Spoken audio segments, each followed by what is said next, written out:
Cause I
super bad.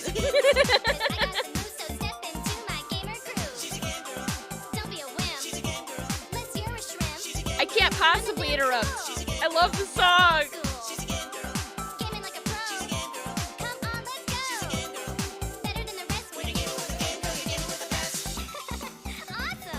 Oh, I love this song! I got games to play!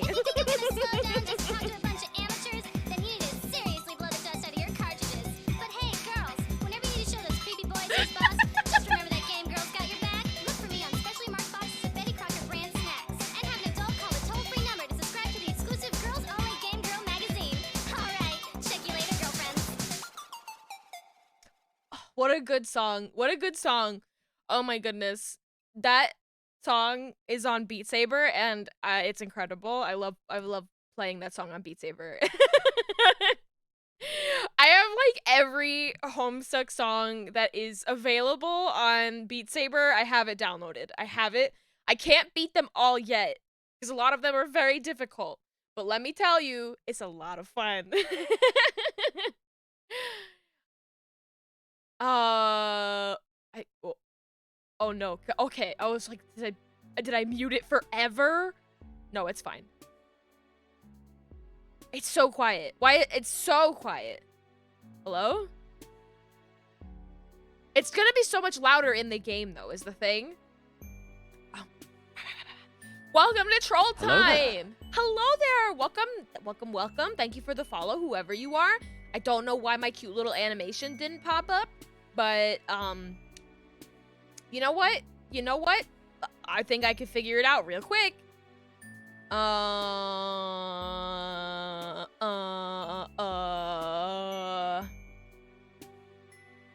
there. Oh, it's in the corner, weird. Why is it there? Why is it in the corner? It's because I accidentally resized everything at one point. I did.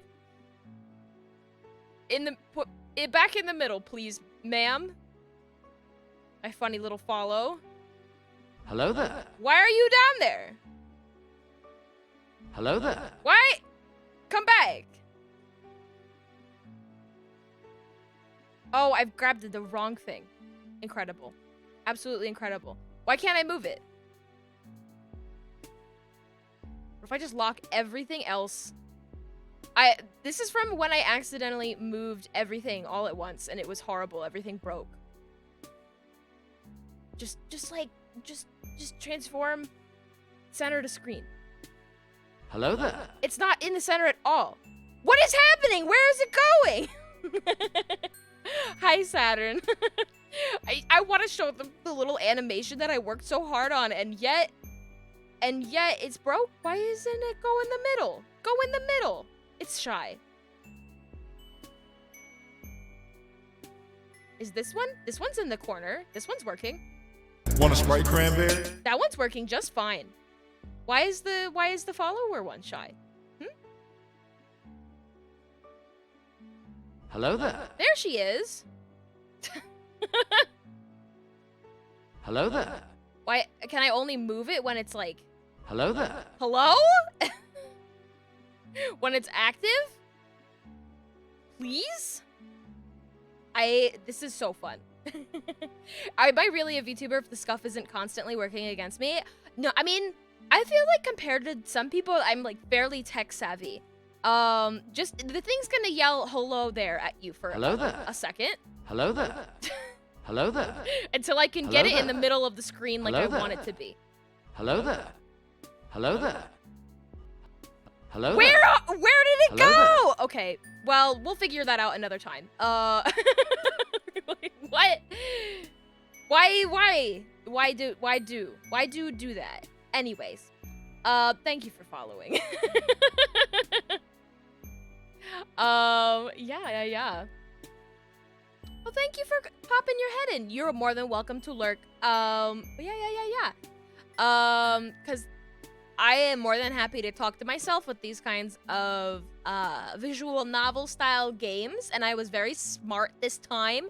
I was like, wow, I was really losing my voice in previous streams of this game because I was doing lots of really crazy voices for lots of crazy characters, and now I was like, what am I gonna do to not lose my voice? And I'm like, oh yeah, there's this smart thing that like streamers do where they like have tea with them to like soothe their voice when they're talking too much. And I used to do that. I did that a year ago. And then I completely forgot. I completely forgot that that was a thing that was useful to do. Probably between the two big hiatuses I took, but we figured it out. We've come back. Figured it all out. And I'm very happy to say that I believe we're finally getting, well, not finally getting to the hot people because we've seen some hot people, but this fucker who I like, this fucker with the ears and the haircut, oh, he's my type. Oh no. Oh. So let's just fucking get into it.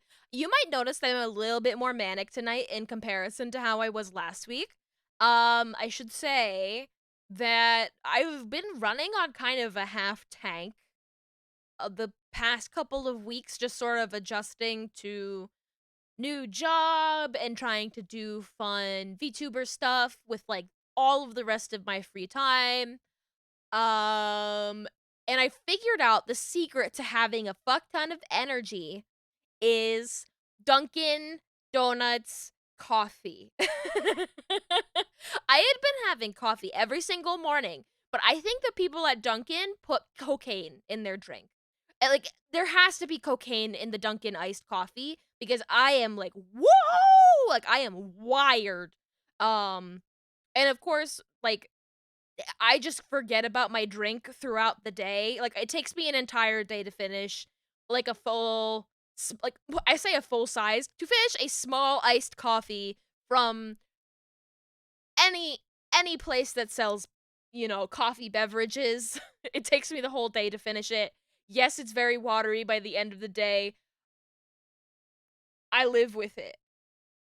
But yeah, long story short, I have a lot of energy right now. But yeah, another night, another long, long walk. Despite the blisters, you have started to feel truly optimistic. You've got a lot going for you these days. True, you're still technically a castaway on a hostile planet with absolutely no hope of rescue. But if you're completely honest, Earth was pretty shitty too. Sure, 98% of everyone here is a psychopath who would rip your face off as soon as look at you. But the other 2% that are really, it's the other 2% that are really gonna make it all worth it. How goes the not dating sim? I love this game. I love this game. And we're about to meet some hot people.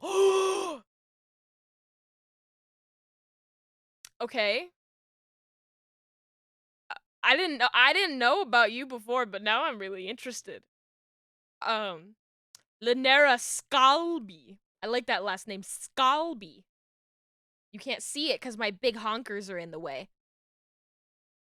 There's like a big difference between these two. This fucker right here, he goes from just being completely normal. Oh my god, his head is shrinking. He's aspirating. Stop!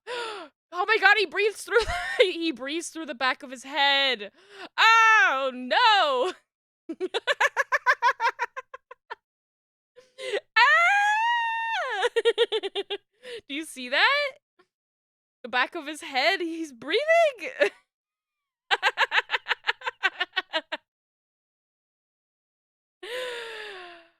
Just, you know, it's fine. It's fine. Sometimes that happens. See, that happens to me. That happens to me when I have cheek puff turned on with any of my models because I've got big fat chubby cheeks IRL. So, like, I think that the iPhone gets confused whether or not I'm puffing my cheeks out 24/7. And like, wait, let's see if it happens. Let me very quickly turn on cheek puff. Because I have it built into my models. I just purposefully turn it off because it never works right. Wait. I don't want to switch my model. Model settings. Cheek puff. 1. Does this gonna prove my point? Oh no, it's actually gonna work. Just to prove me wrong, huh? Just to prove me wrong. You guys get to see the funny cheek puff, though. Until it stops working. Yeah, the 1 time. I think it also has a little bit to do with the lighting. So, like, if the lighting isn't very good, then it's going to go crazier. But it's just the thing that, settings-wise, I never get... I can never test the cheek puff properly. Because it just doesn't register right. But it's working right now, so I'm gonna keep it on until it breaks. I've been playing this whole game for him. And maybe you're pushing your luck at this point. A reasonable person would just hit up one of their many, many new friends and find a place to crash. But the night is young, so to speak, and you have a good feeling about this particular desolate stretch of road. You're just wondering where you should hide out for the day when a long car pulls up next to you on the street. You hunch your shoulders and keep walking, hoping they're just here for the scenery. But you are literally the scenery here, so when the back door opens and 2 trolls lumber toward you, you can't say you're surprised. Oh, there's a little baby seat. We're in the limo? Why are they watching the weather? Why are they watching the weather with gamer controller? What are they doing here? Oh my god? Is this guy famous? Is this guy like a celebrity? We're in a limo? What the hell? I don't know anything about this guy other than he's kind of hot. Yeah, Perp said the same thing. I don't fucking know what this guy's about. I just think he's hot. You are a little surprised when they each grab hold of one of your arms and drag you into the car. Up until now, you have found trolls to be surprisingly chatty. You aren't expecting the assault and ask questions later approach. The car takes off before you have time to catch your breath. You will never catch that breath. It blocks behind you now. It's loose! And here you are without your breath face to face with a troll who's leaning back on his bench seat. Just straight chillin'. Oh my god. The dome light glints off his blue eyes, and what someone less hip than you might describe as way too many piercings. There's never enough piercings. He has them in his ears, nose, and eyebrow. He even has a couple in his horn. His hair is shaved in a daring undercut and his teeth are sharp. He's very sexy and he's got a gamer hoodie. Hey. Hey yourself, asshole. See, now the music is loud.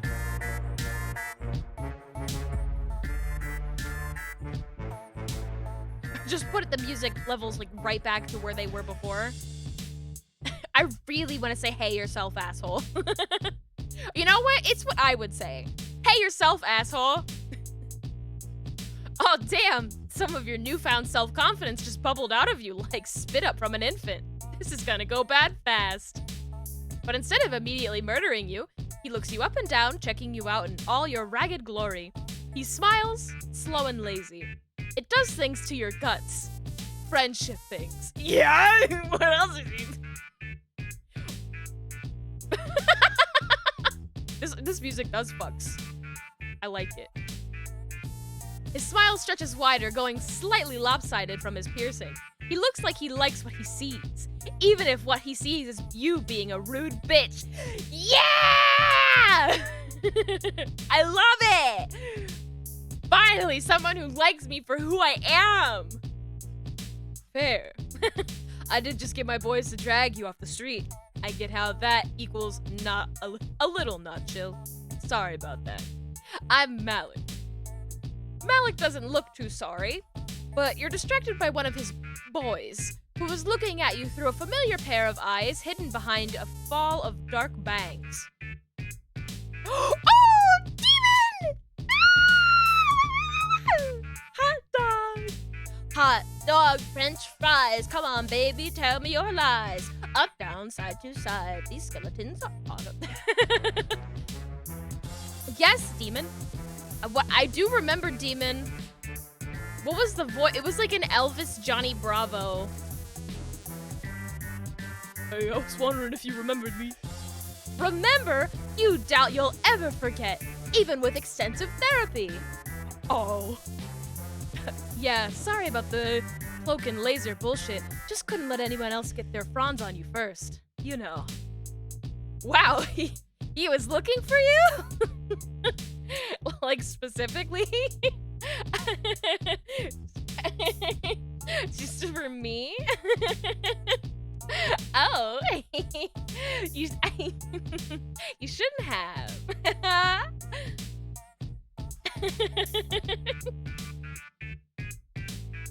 For sure, dude. I've been following. Oh, you've been stalking me. Okay. Really? You feel like you would have noticed someone like him? He doesn't exactly blend in. He's wearing a fucking sweatshirt. Malik holds up his palm husk with the Chitter app open. You recognize your own profile. Your follower count has gone... Did I just say follower count? That's a different website. Your follower count has gone up significantly since the last time you checked. Right. So everyone equals going on about this new Chitter account. Alien invasion of one? Is this, like, I'm getting, like... What is this, like, this typing court? What is this? I guess if he's, like, Vriska with the scorpion thing, like, that's why the semicolons, and I'm still trying to unravel it. Everyone equals going on about this new Chitter account, Alien Invasion of One. Figure it equals a publicity stunt or imperial propaganda. Uninteresting, not worth my time. But then I start thinking, what if it's not? If this genuinely equals an invasion of how the hell have they survived this long? The drone should have obliterated a coal-bait son of a bitch like you right away. Well, that's literally what I said. They should have taken your hornless head off pierogies ago, and they haven't. Oh, I like that face. I like those eyes. This pretty. Why? Equals what I keep asking myself. Then I figured out how you must be doing it. Without meaning to, you lean toward him. Have you finally found someone who understands and appreciates just how terrific you are at friendship maneuvers? Who really gets your area of study? Oh, equals is. Okay. You're a robot. Oh, god damn it. Not even close. But he's so obviously and avidly interested in you that, well, you tell a tiny little fib. I'm a robot! Hell yeah. Hey, this is kind of crazy. I didn't know you were a robot. Wild. I guess it makes sense, though. You did have a sixth sense for meat and where to find it. I'm just thinking about how they were wandering through just like a sewer. And they managed to find meat, but just like they were walking forever. Malik looks intrigued. A meat tracker? That is interesting. Sure. You hope he doesn't try to test that functionality. You doubt you have another meat miracle in you. But all he does is keep giving you piercing looks in between texting furiously. I was gonna say, I'm picking up code vibes. I don't know a ton about code. Because all the code that I know is from going on neopets.com as a child. But, you know, the more I look at the inside of this limousine, I also don't know a ton of coders who like, ride around in limousines. But, like, the gamer chair baby seat in the back, the mini fridge, like the gamer controller. I think this is like gamer fuel. I can only assume it's gamer fuel back there. Yeah. Oh, what? He took a picture of me. Then he snaps a photo of you. Oh no, he's not gonna post that on Chitter. #robot. You can't be a hashtag. Everyone will know that you're lying and blow up your cover, not to mention your mentions. Don't worry about that. Social media gives me hives. I have a Goregal alert set for certain combinations of words. Oh, we're out of the... I want to be in the limousine. It was cool. Demon is so small. Why are you so small? After Zebra's place, you're kind of expecting another lavish palace. But when you get out of the car, you see that Malik isn't Indigo. He's Cerulean. Like Elward and Ramel, and that one girl who kept boys in cages. Also, you're starting to think people's hives have more to do with taste than caste. Amisha had a homely little art studio, and Tagora had all those vases and shit. Before he leads you inside the apartment building, Malik turns to Demon and the other low blood and starts messing around on his palm husk again. Nice job, guys. I'm rerouting a Scythian drone shipment as we speak. Freyoff, I'm sending you those DVDs you wanted. They'll be at your hive when you arrive. What is this guy? What is your fucking deal? What is this deal? Oh! Stop, I don't want him to see me like this. I don't want him to see me like this. Oh, how embarrassing. The bronze blood ruffian bows to Malik. He looks a little uncomfortable and pats him awkwardly on the arm. And Demon, I'll send your shit to, Oh, that's another good face. These fucking faces are good. Mom, you're embarrassing me in front of the boys. My friends. That shrub you live in. Oh yeah, I forgot the Demon is like a homeless orphan who loves hot dogs. Like that's his whole life is just hot dogs now.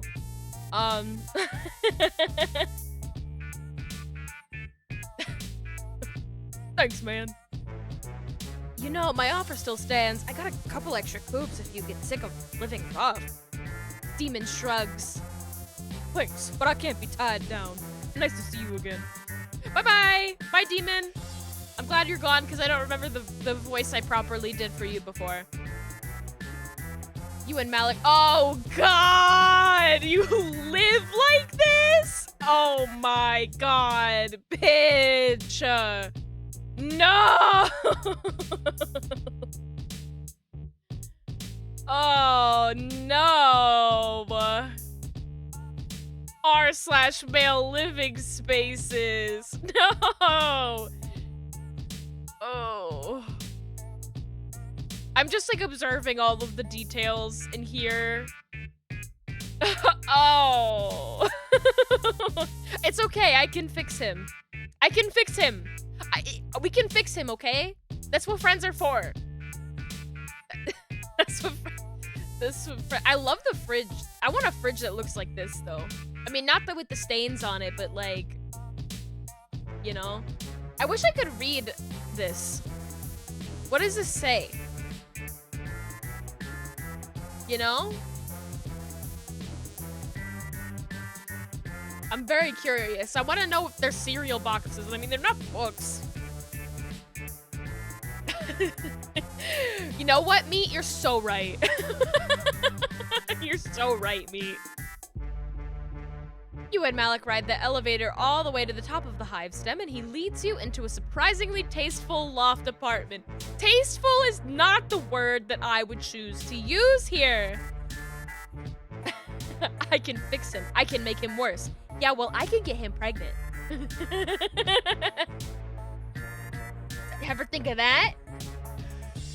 Come on, my shit's upstairs. Isn't the whole apartment his shit? Yeah, technically. Let's go upstairs, though. Why are you taking me upstairs? There was a fucking drawer that was out on the floor that you couldn't even see because it was covered up by the text box. There was a fucking kitchen drawer just out on the... What? This is even worse. This is even worse. I thought this screwdriver... There's a screwdriver next to his ear. I did not...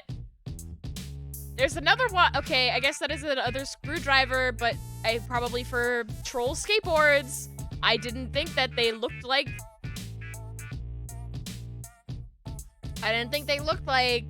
screwdrivers. Anyways, I like the stickers on the bottom of the skateboard. They're very good. This dude reminds me of my friend Jake. You know what? Everybody has a friend Jake. Everybody has that. Sometimes, and if you don't have the friend Jake, you are the friend Jake. Where's my friend Jake? He doesn't live like this. I have a friend Jake that lives like this, and I have a friend who is named Jake who does not live like this. It brings you up to a higher level that has a Raccoon shoved against one wall and a couch shoved against another, but they are both afterthoughts to just an ungodly amount of computer shit. Right when you got here, you probably wouldn't have been able to tell that's what it was, but now you're used to Alternia's weird bug tech. Wow. I was about to be like, when is my form change back? And it's right now. I have just like a magical sense for that stuff. Genuinely, I didn't click it. It just like I knew. I was just checking to make sure if it was broken or not. Did you know? Fun fact about trolls that I learned. Troll computers they use uranium that trolls regularly handle with their bare hands. Just regularly. They just touch uranium for their computers all the time. I feel like that explains a lot. It's like you know how like they people say that boomers are like a lot more my head. My head.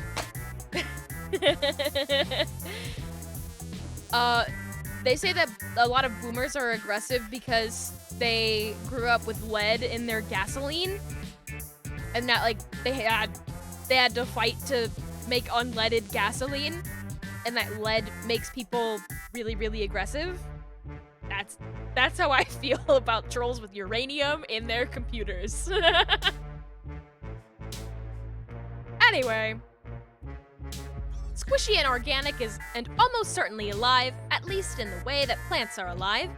Though a couple wires in there are almost definitely slithering. That's just my snake coolers. Don't worry about it. Why are you vibrating? Why are you doing that? What is he doing? Why are you shaking? Trolls who are terminally online on uranium shit, yeah. Asbestos for seasoning. Yummy. That's where they call it popcorn ceilings.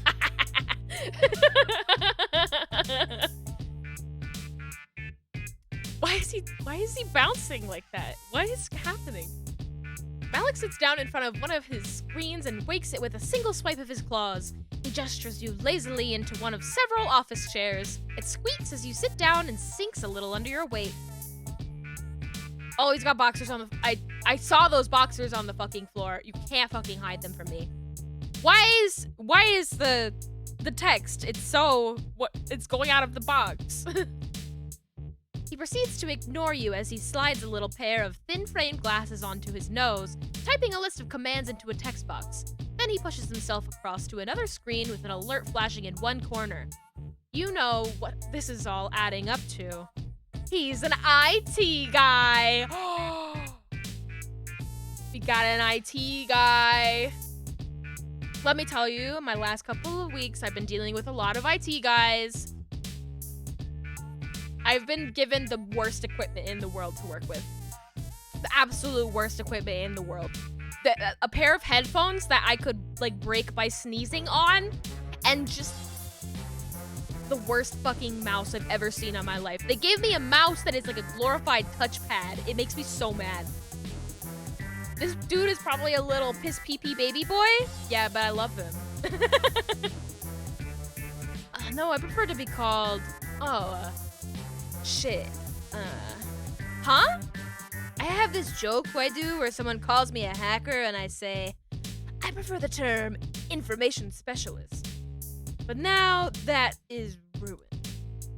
Oh shit, hacker was totally your next guess. You can do it again.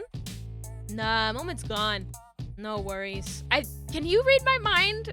Can he read my mind? Is he like the other ones where he can just fucking read my mind? I mean, if he's a hacker, that makes sense. So he's a hacker. That's pretty cool and subversive. You wonder if he's part of Tizia's secret anti-government movement. You almost ask and stop yourself at the last second. Whatever Tizia's anarchist leanings are, you aren't gonna blab them to this rando cerulean. Well, it's great that I just had the thought, oh, maybe this guy can read minds. As much as you love to meet new friends, you really aren't about to throw one under the scuttle buggy for no reason. Yeah, not a lot of blues get down on this sort of thing. Gold bloods are better with tech. They got that living battery noise. You know how it goes. All the gold bloods you've met have been, well, Asdaja did have that scouter thing and Kupram hacked a phone? Or something? Whatever, it was a while ago. ZBD mostly just liked fanfic. Interesting. You'd think that they would have programmed you with cultural stereotypes. Huh? Oh, right. You're a robot. You wonder how a robot is supposed to act. Wait, he thinks I'm a robot and he's a hacker.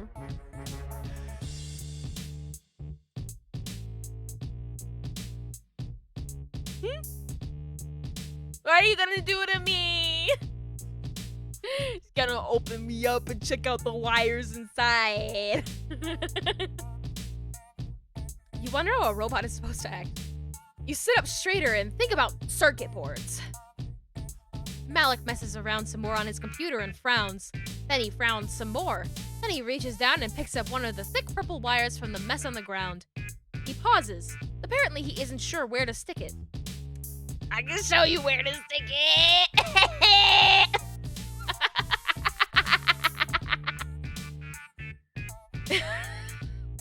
He glances down and you cross your legs before you can pull your dress up and start searching for external ports because nope, not happening, dude. Why not? Don't be a fucking bitch about it. Don't be a fucking bitch. Come on. Out of the way, little bitch boy. I'm gonna fucking get it.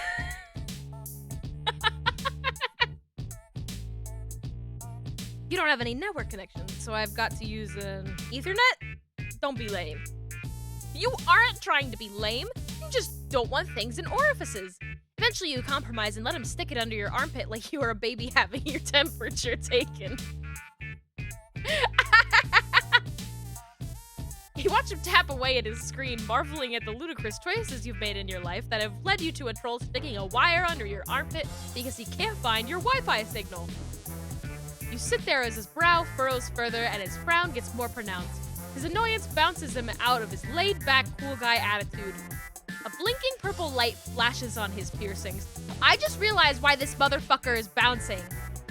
This motherfucker's bouncing his leg. I know. I know that's what, like, he's just sitting there and he's, like, tapping his little foot. For your information, I am one of those people who gets very agitated at people bouncing their foot. And I know you're not doing it on purpose. It makes my sensory processors go like too much noise, too much movement. Ah!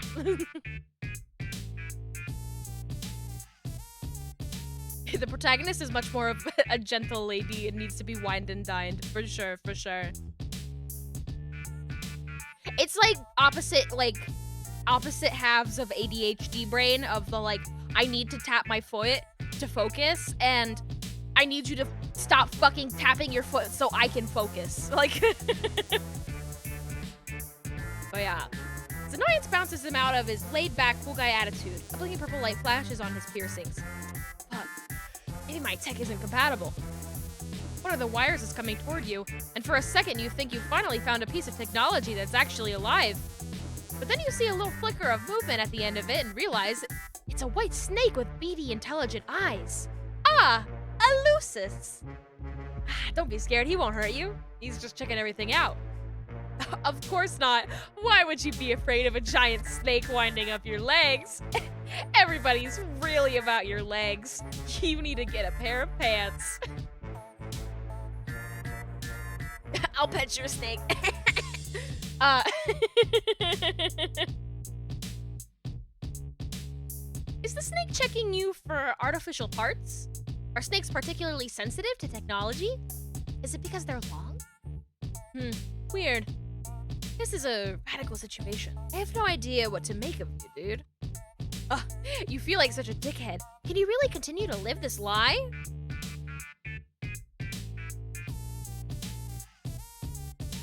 Oh no. Oh no. Oh no. Oh.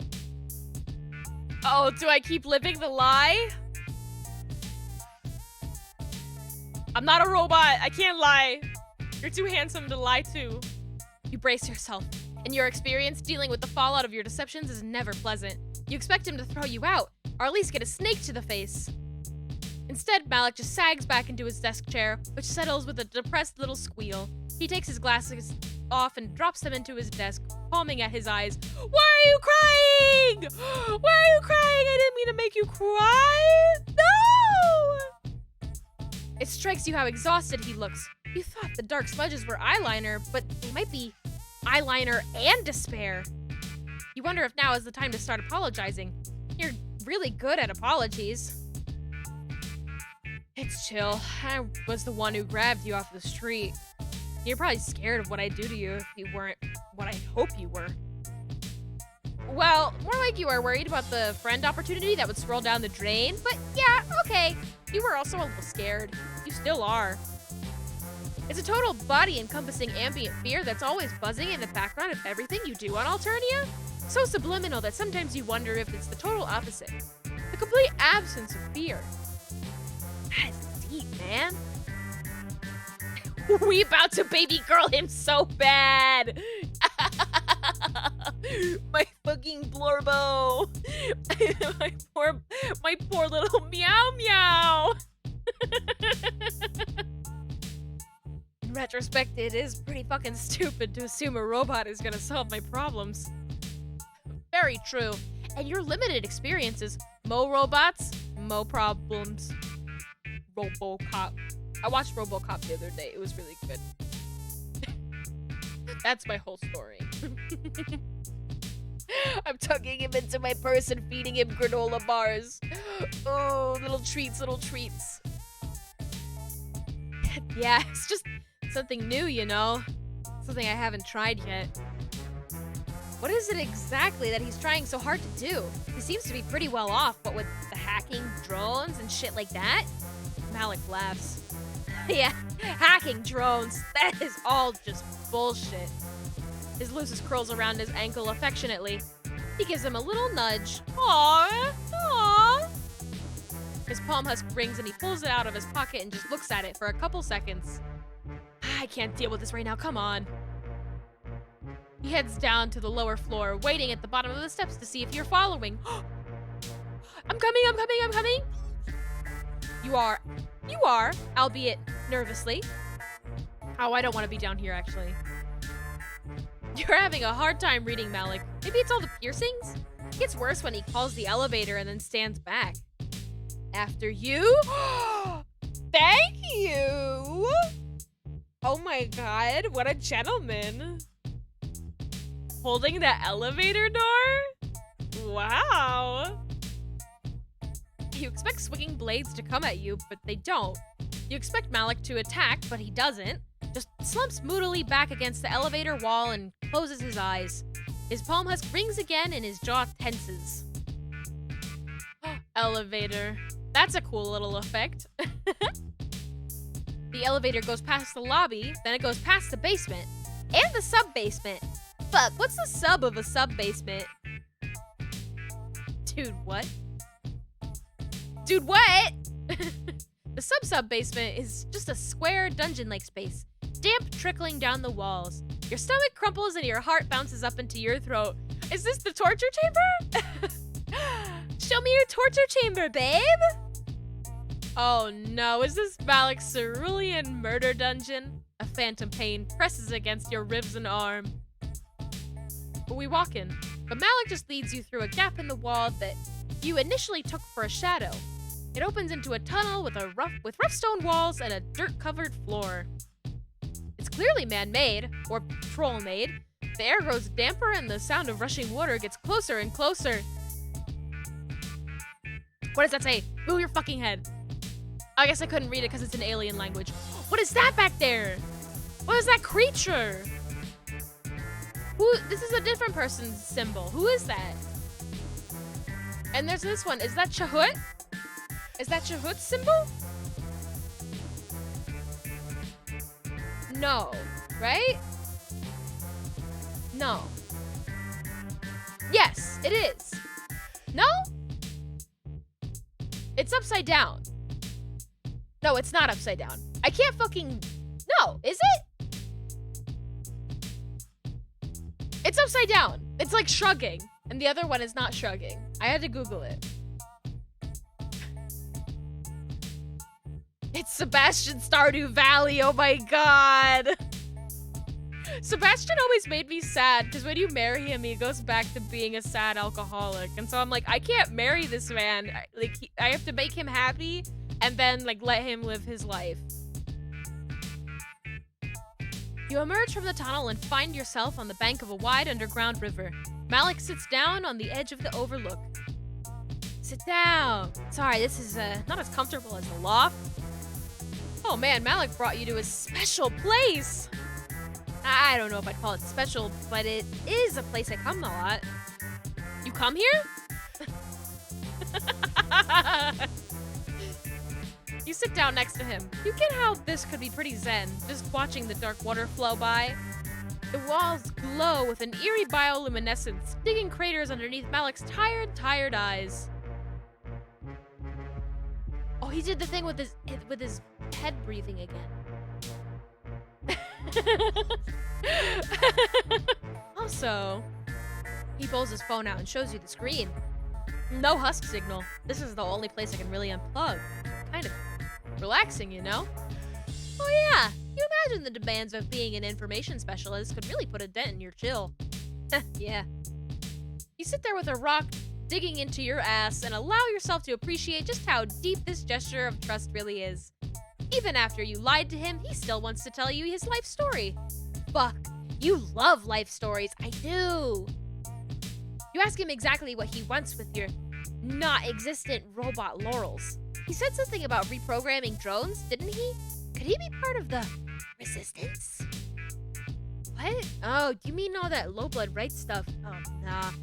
What is even the point? It's just a great way to get cold. But he helped Demon and that other little guy. Yeah, but they're cool. I was paying them for services rendered.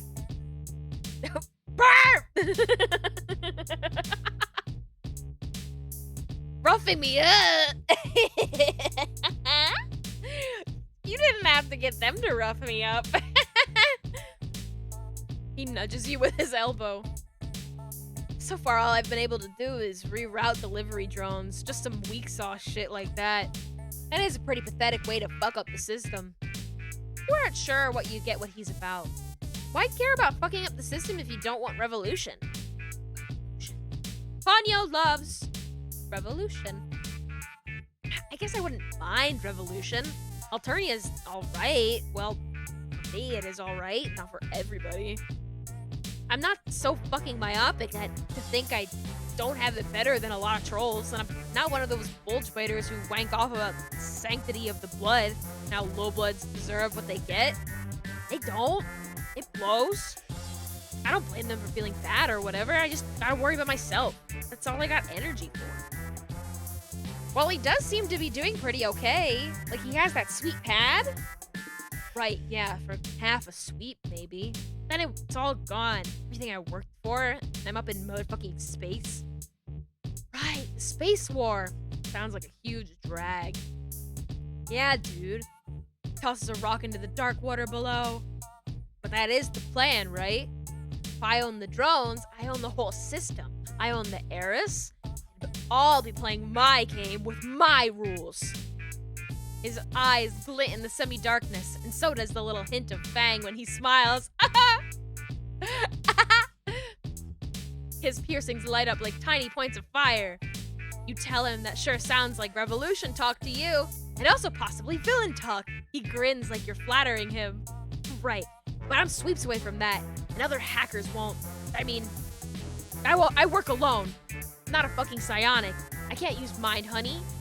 It won't kill me the way it would kill a Rusty, but I definitely get the runs. And I don't have sweeps. I have months, maybe parakeets. You ask him if he thinks things are gonna be really bad for him up there in space. Like I said, I'm not psychic, so no one's gonna turn me into a battery. They'll make me a fucking soldier, a spy. What about his hacker skills? Oh yeah, check out all my illegal activities. Please give me a good assignment. Hell no. Yeah, he couldn't really put that on his resume. You could word it. You could word it funny. Just, you know, freelance. If I was a high blood, I could get away with it, probably. They might think it was cute if I was a low blood. But mid-cast? Like, no way. Fuck, there's gotta be something. He pulls out his palm husk and starts frantically tapping away. Wait, you thought he didn't have any signal down here? Yeah, but I got a Wi-Fi hotspot. What am I, some kind of fucking Luddite? He gestures to one of his earrings. You aren't sure if he means his jewelry is the Wi-Fi hotspot? Or if that's a troll gesture for you're an idiot. Hey, buddy, you said you were gonna unplug. That's important to your mental health, isn't it? Getting off the internet once in a while. You can't really speak for yourself, since you've only very recently become an internet celeb. Malik waves you away. You make a grab for his palm husk. You aren't honestly sure why.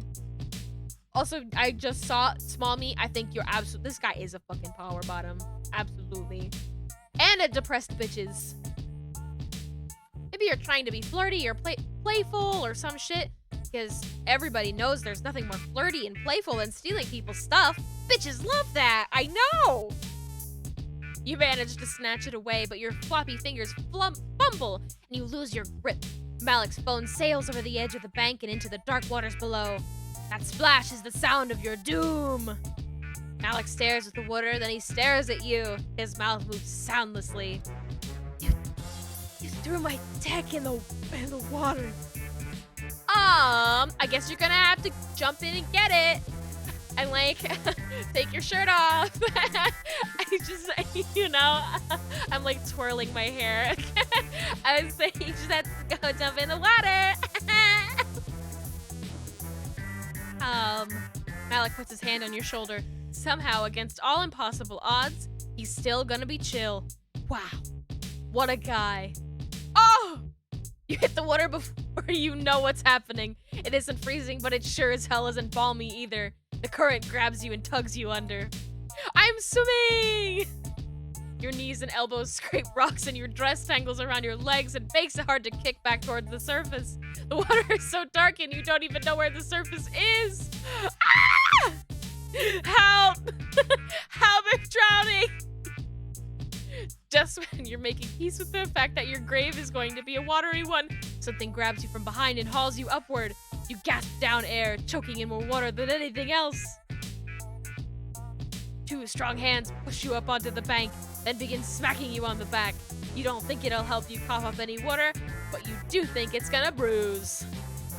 Ophelia moment. I just want to see the reader character like floating down this alley in that beautiful pose. It'd be really good.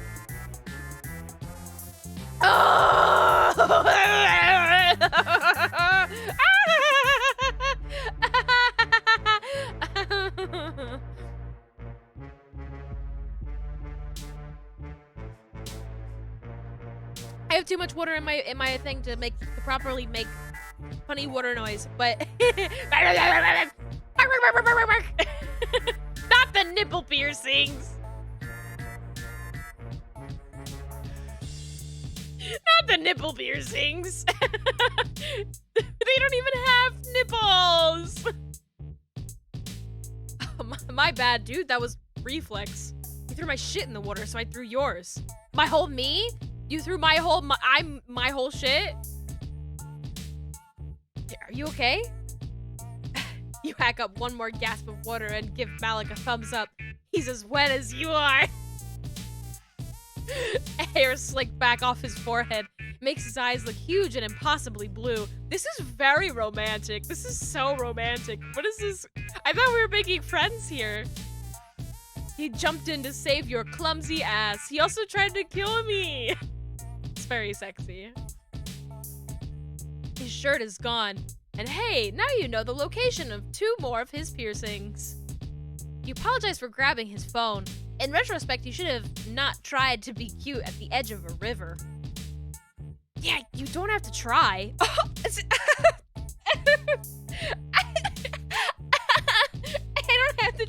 I don't have to try to be cute. Thanks, I know. I'm just like that, so I'm just so naturally cute. Oh my goodness.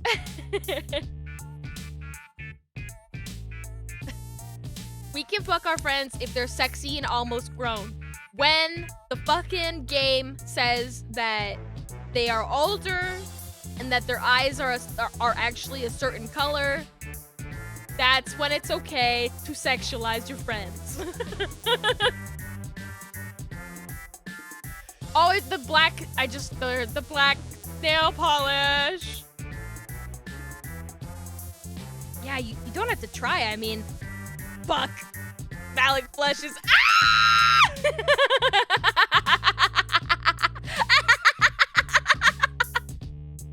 Right now, you just look like a drowned squeak beast. Sorry, I fucked up your rumpus robe. I'll lend you something. Cool, you're kind of over this dress anyway. Can I get this sweatshirt, please? Stop! That's such a cute drawing! Stop! Hey. Malik twists his claws together. Just, you know, the fucking, like, pressing the 2 index fingers together. Just, you know, tee. You aren't gonna tell people what I said earlier. I'm not afraid to go off planet. I just, you know. This time you do know.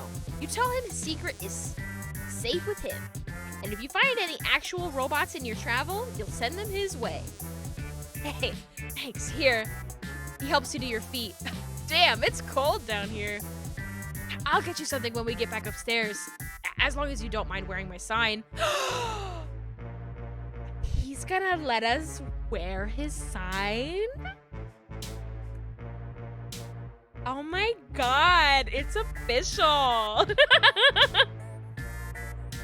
You can't think of anything you'd like more, honestly. He's got a little bit of tummy. We saw a little bit of tummy. Yay! I'm surprised I didn't fuck that one up. Now we have a cute little hoodie to walk around in. I'm so happy. I'm so happy. I wanna see. Oh, who's this little pink bitch? Oh, I love pink. Oh, this character's so cute. Okay, you.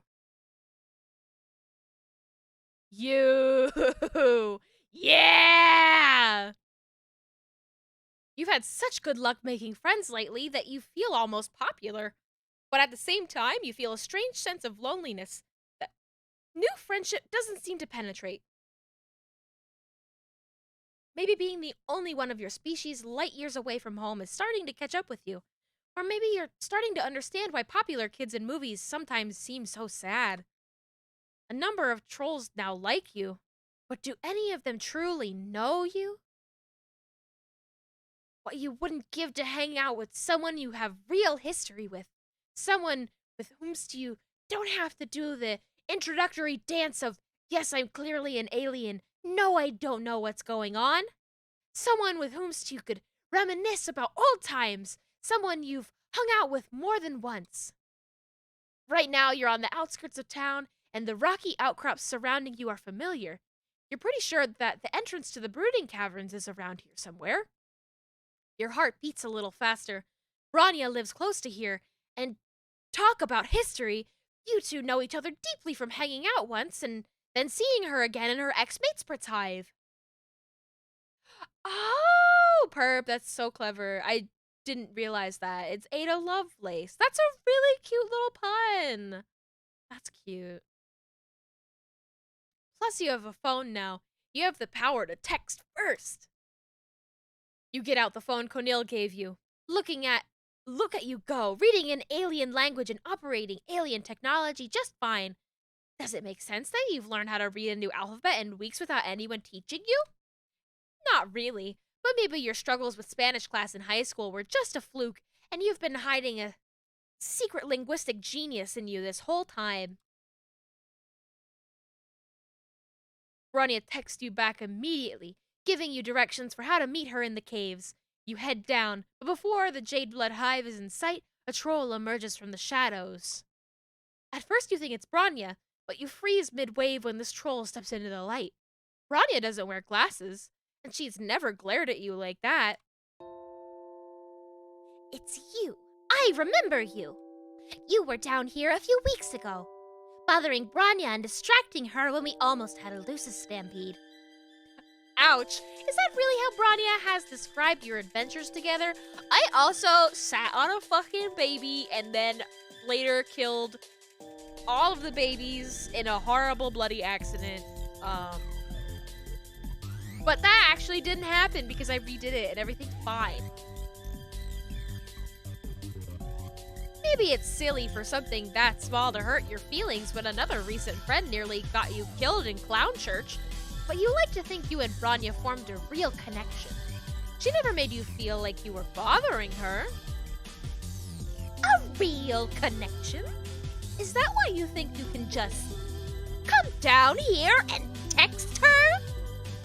Holy shit, is Linera reading Bronya's messages? Does Bronya know she's been doing that? That's none of your business. Bronya and I are best friends. I'm just looking out for her.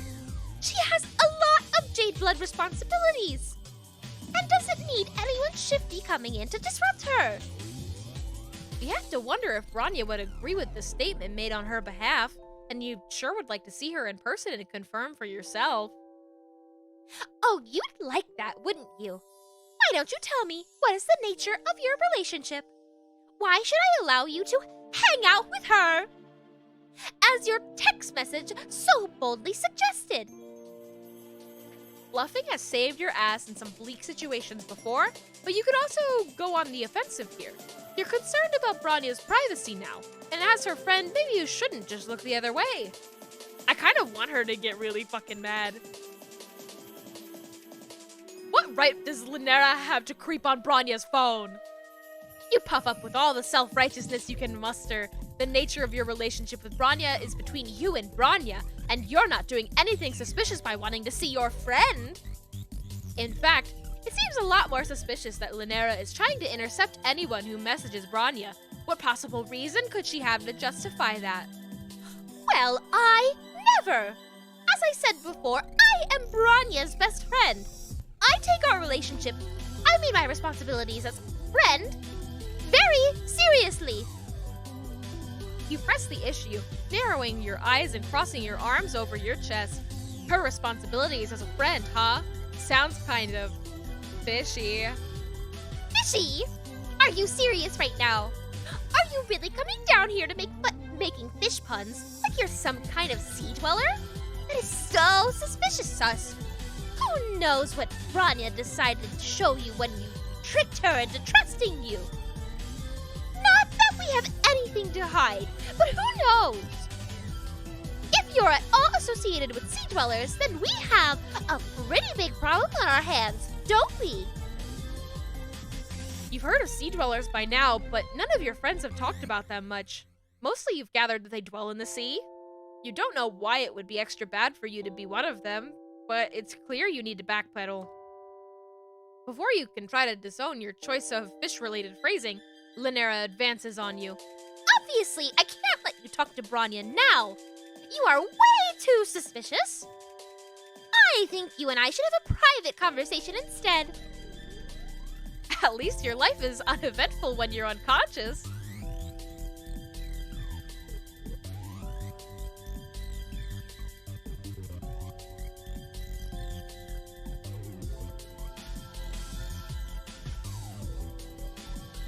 Interesting choice of decor.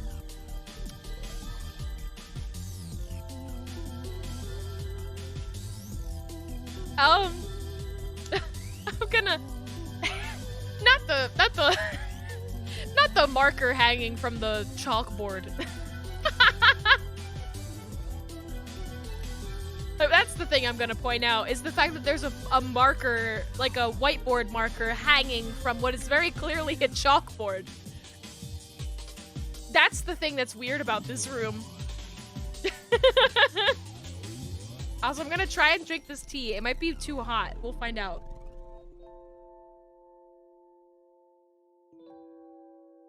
Oh, it's perfect. It's so good. It's really good tea. It's maybe a little too much on the hot side. Like, it's burning my tongue a little bit, but it's like, I don't know. It, like, hot beverage makes the tummy feel so good. When you come to, you're sitting on a chair with your wrists tied. As your eyes adjust to the darkness, you realize that you're in a smaller cave than the big open caverns that led to the Jade Blood Hive. A light switches on, and you can see that the cave walls are lined with bookshelves, and there's a desk in the corner. There are books and notebooks and bulletin boards with what looks like outlines and study guides pinned to them. And in front of you is Lynera, holding a knife. Oh, good. You're awake. This is my study cave. In the Jade Blood Hive, it's harder to concentrate because people break the rules and I get irritated. So I come here to do my homework. This room looks valid. Yeah, my room looks like this. What's up? What do you know? Minus the marker on a whiteboard. That's all. Just homework. When you take a second look at the bulletin boards, you see that a lot of what Lynera has pinned up are pictures of Bronya. I mean, I kind of picked up on the fact that it was like a yandere thing going on here. But like, wow, girl. Wow. There are a few pictures of Lynera and Bronya together, but it's mostly just Bronya by herself. And even a couple blurry photos of Bronya and Elward. Oh no!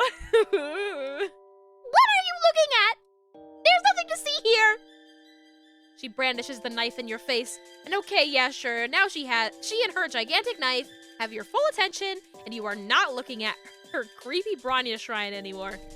I brought you here because your messages to Bronya were highly suspicious. I don't know you, and I don't trust you. You could be trying to see Bronya for nefarious purposes. So I brought you here to vet you. Now we can talk about what your real intentions are.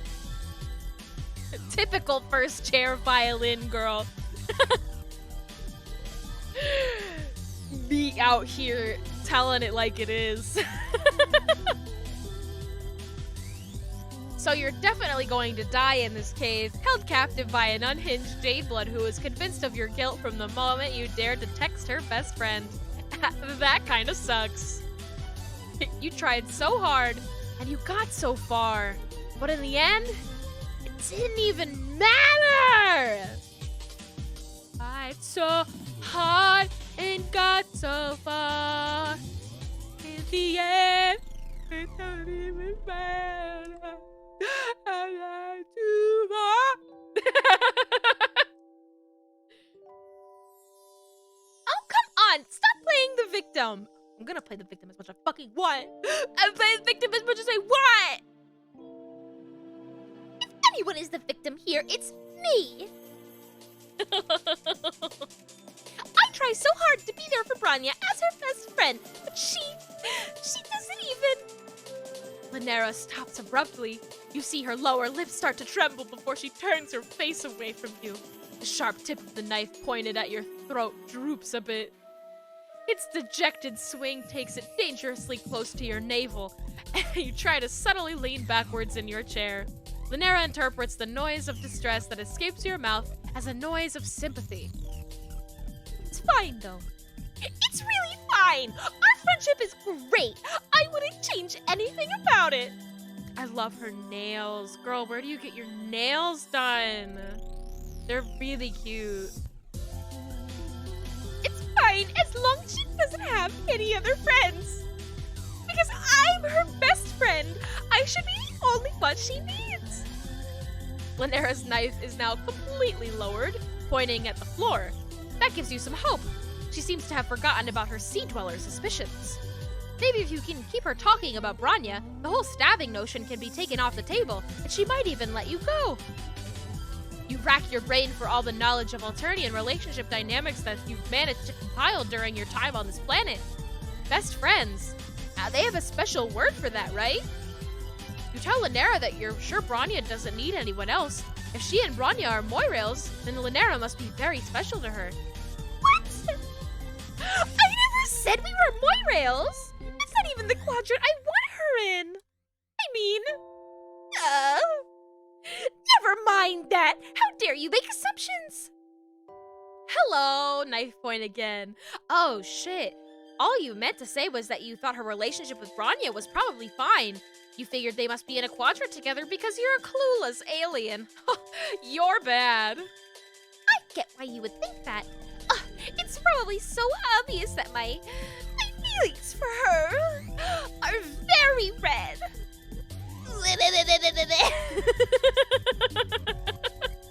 Lanera hangs her head and her shoulders shake. Tears roll down her cheeks, dripping onto her crisp shirt collar and the knot of her jade green tie. I know we don't have a chance. She doesn't think of me that way. I'm her loyal friend and her second in command. That's all I will ever be to her no matter what. And I try to do a really good job at being her best friend. Because what else can I do? If I'm her best friend, then at least I'm still in her life. At least I mean something to her. Oh, girl. Maybe it's the fact that Lanera's knife hasn't come close to any of your major arteries for a hot minute. Or maybe it's the tears.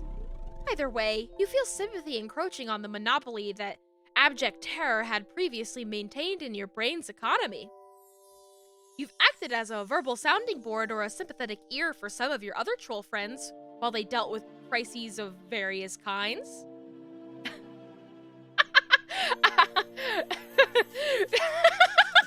I love Automod coming in to say, I have small meat. You can say gay ass. I will allow it.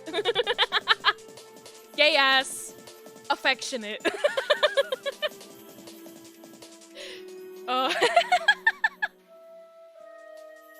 Slipping into the role of therapist for someone who's holding you hostage at knife point is a new one for you, but unfortunately, it's not that much of a stretch.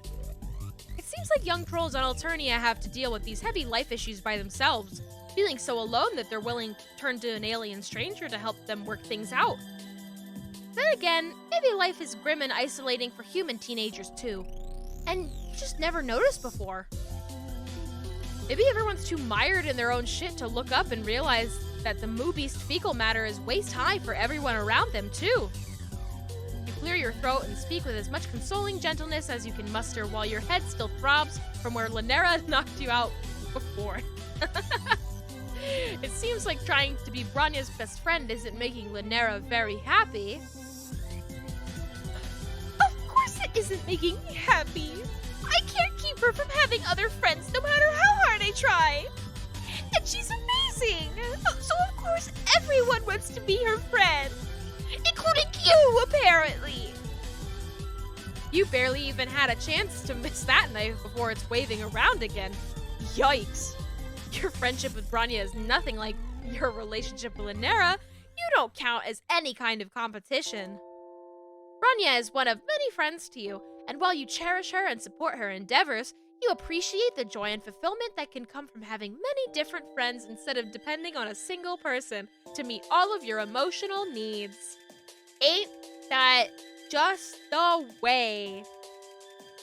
That's honestly feels like good advice. Good therapy talk. Sounds fake.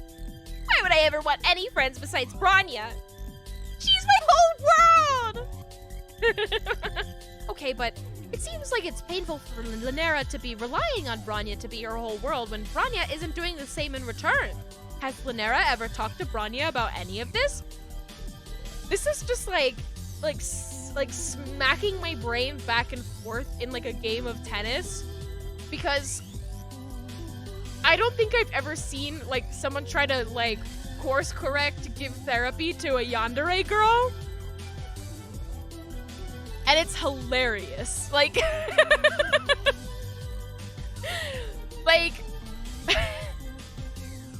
like, girl, she's gone, but also, yeah, we're giving it our best effort. No, never! I'm terrified to tell her how I feel. Being her best friend feels awful. But losing her would be so much worse. I can't take that risk. But if Lynera never talks to Bronya about her feelings, she'll always be unhappy because she wants more. Even if she thinks that it's unlikely that Bronya feels the same way, maybe open communication with her friend could help Lynera process her feelings and move on. You know that Lynera has a big heart, or a blood pusher, and many fine qualities, and she doesn't deserve to be stuck in this unhappy, unrequited relationship purgatory forever. Oh, you really think I have fine qualities? You try very hard not to think about the glint of that knife. Sure, Lynera has positive qualities. She seems loyal, and well-organized, and studious, and caring. Some troll out there is going to want the same kind of closeness from her that Lynera is looking for, and she owes it to herself to take actions that could lead to happiness instead of being stuck in a sad situation forever. I don't know. Maybe you're right, maybe you're wrong. I don't want to move on, even if I know I should. I just want to be with Bronya forever! Lynera crumbles to the ground, dropping the knife and sobbing into her hands. It's hard to watch someone in this much distress and not want to help them. But on the other hand, her misery has distracted her, and this might be your only chance to try and escape. We're not Oh, but if we escape, maybe we'll see her go crazy. But I wanna help her. I wanna help her because I think it's fun. You remember what you did for Polyppa when she was upset. Sitting in a chair with both hands tied behind you doesn't make for ideal shoosh-papping conditions, but maybe you can approximate the gesture. Lynera is huddled crying on the floor, and you think you could maybe get close enough to lean your knee against the back of her or something. Hopefully that would be interpreted in the same way as the classic palm-to-cheek move. There. It's that fucking scene in 30 Rock with the broom. Petting Liz on the back. You inch your chair closer to her, but you lose your balance and wobble and then topple forward. Not my fat, juicy ass. Not my fucking fat, juicy ass again. No.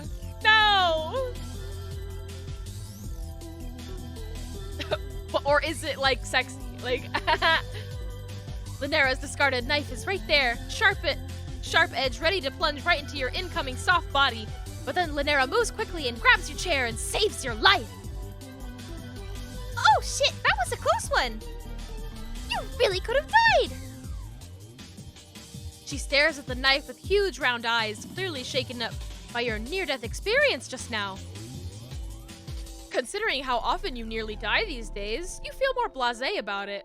But you're glad it's having an impact on her if it makes her rethink the whole kidnap and stab thing. I'm so sorry. I don't want you to actually die. I saw what you were doing with that chair when you fell. You were trying the traditional seated frond hinge shoosh pap because I was upset. It was very kind of you to try and console me. I never really thought you were a sea dweller, you know.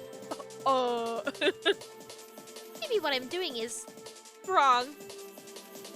Lynera sets her jaw with conviction, and with one slash, cuts you free of your bonds.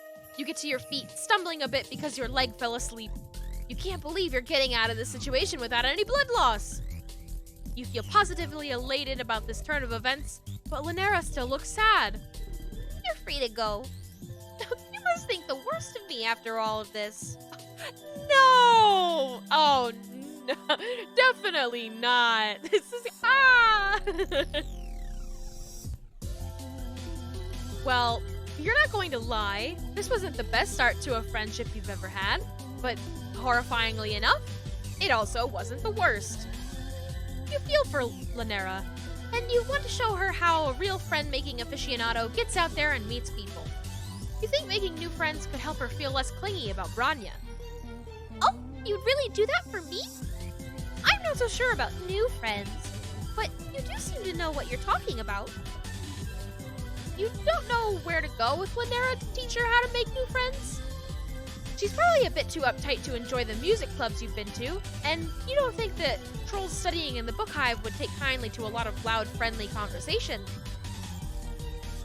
Oh! Yes, yes, yes! You decide to go to the cafe that Elward introduced you to. Thankfully, they're not having any excessive bodily force poetry night, since you're not sure that would be Lanera's scene. There are a number of ceruleans here, but you also spot a few indigos and teals and a cluster of defiant-looking olive bloods with some yellows, all sitting together. The crowd is overall less pierced and undercutted than it was when you were here with Elward. That was Butch night, okay? It's Fem night tonight. It's Fem night tonight, it was Butch night the other night. And the vibe is laid back with all the trolls just sitting around and quietly chatting. You order the drinks, already taking for granted your newly acquired skill in reading troll language. Lanera is fidgeting when you sit down with her. This may come as a shock to you, but I don't get out of the caverns very much. I don't have time. There's so much to learn about Jade Blood life and troll reproduction. Girl, you can learn about troll reproduction outside of the caverns. Let me fucking show you, girl. Yeah! We're gonna learn tonight. And Branya needs my help to maintain order. It's not very often that I have to, interact with trolls of other blood colors. Racism! You're not sure what's making her uncomfortable. Trolls around here that are lower than her on the hemo spectrum or those that are higher.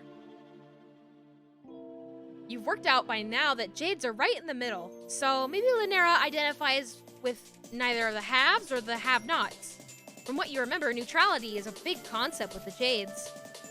You assure Lanera that it's natural to be a little nervous. Most people feel like they're stepping out of their comfort zone when they make a new friend. If there's one thing you've learned as Alternia's resident friend-making expert, it's that terror and embarrassment are par for the course. But it's worth it in the end. I'm not nervous or embarrassed. I don't know. Everyone seems so disorganized and suspicious and untrustworthy and unknown. You have to bite your lip to keep from laughing. It's not even funny. It's just that Lanera is hissing all her words and leaning in towards you and glaring at the rest of the room.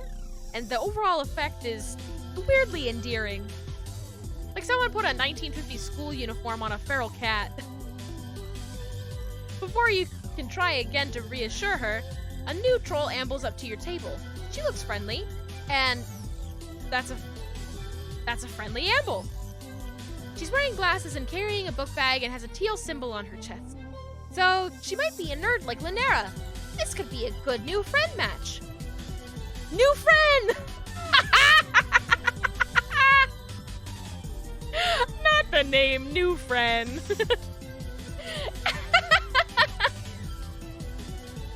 Hey guys, I think I've seen you around before. Do you also study at the book hive? You open your mouth to invite this new friend to sit down. Before you can respond, Lanera interjects. That's not any of your business, is it? What do you even want to know? Obviously, anyone who goes to the book hive to study goes there for peace and quiet. So why would you think that you could just bother us just because you recognized us from there? Okay, geez, my bad. Never mind. See you around. Never. And just like that, a golden opportunity for friendship has gone up in a puff of smoke. What was Lanera thinking being so rude? Doesn't she want to learn how to make new friends? I changed my mind, okay? There's no way I could be friends with any of the people here. I don't know them. Not like I know you. Uh-oh. Uh-oh. I just realized what we did. I think I fucked up. I think I fucked up. By like displacing her feelings for Branya. We just moved them over onto us. Shit. Oh no.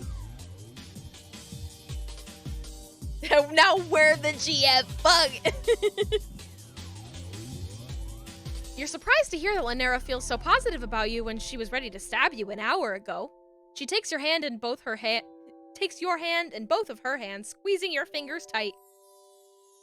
Hello! Talking trash and crash? Hell yeah, welcome on in. I'm catching maybe the tail end of this wonderful yandere girl that we've made friends with. Maybe not a good thing, but I love her. I know we didn't get off to a great start, and that's my fault. I can make it up for you. We're friends now, and we'll be friends forever. And I will cool anyone who ever even thinks about trying to fuck with you.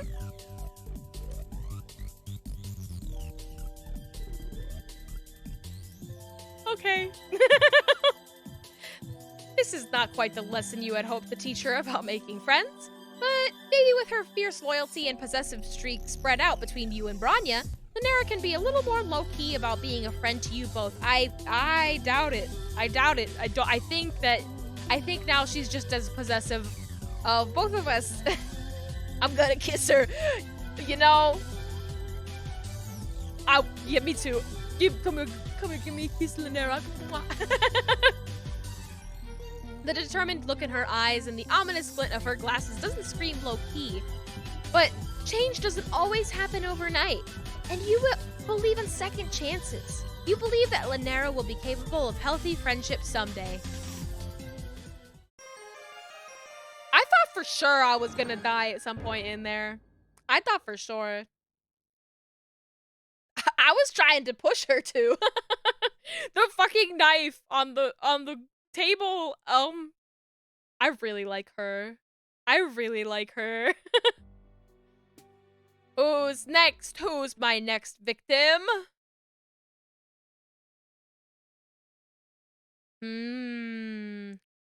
God, you have a headache. Is it dehydration? Only if you're thirsty for companionship. Actually, let me have a little bit of tea. Oh, it's still a little too hot. It's like, it's good hot, but like I can't drink it too fast or I'll hurt myself. Ah. Are you hurt? Only your heart, and it aches for more pals. Is it withdrawal? Only from your addiction to new buddies. Really, there's only one cure for what ails you. Friendship. You wonder whose sweet medicine you'll be imbibing this time. Hello? Hello? Daddy? Hello? There's a little friend over here that I absolutely... So cute. But like... Hello, Mr. Man? Hello? It's a chilly night. Not in a bad way, though. It's the kind of crisp air that invigorates you. You think you might just fuck around and make a new friend. You're busy breathing in a big ol' lungful of the stuff when you hear someone call out behind you. Excuse me, alien. I would like a word. It's phrased like a request, but delivered like a command. You don't recognize the voice, so you do some mental calculations as you turn. Whoever it is seems like they know who you are, which could be good or really, really bad. You could make it to Zebra's hive in a few blocks if you had to make a run for it. Oh no, Crash, you got hacked? I'm so sorry to hear that. I have not really looked at Twitter or anything today. Work is kicking my butt, and I'm not yet at the stage where I feel comfortable browsing Twitter on my work computer. So I just have not really looked today. But that sucks. I'm so sorry to hear that. If I get any like links to a cool game, I'll be sure not to click on them.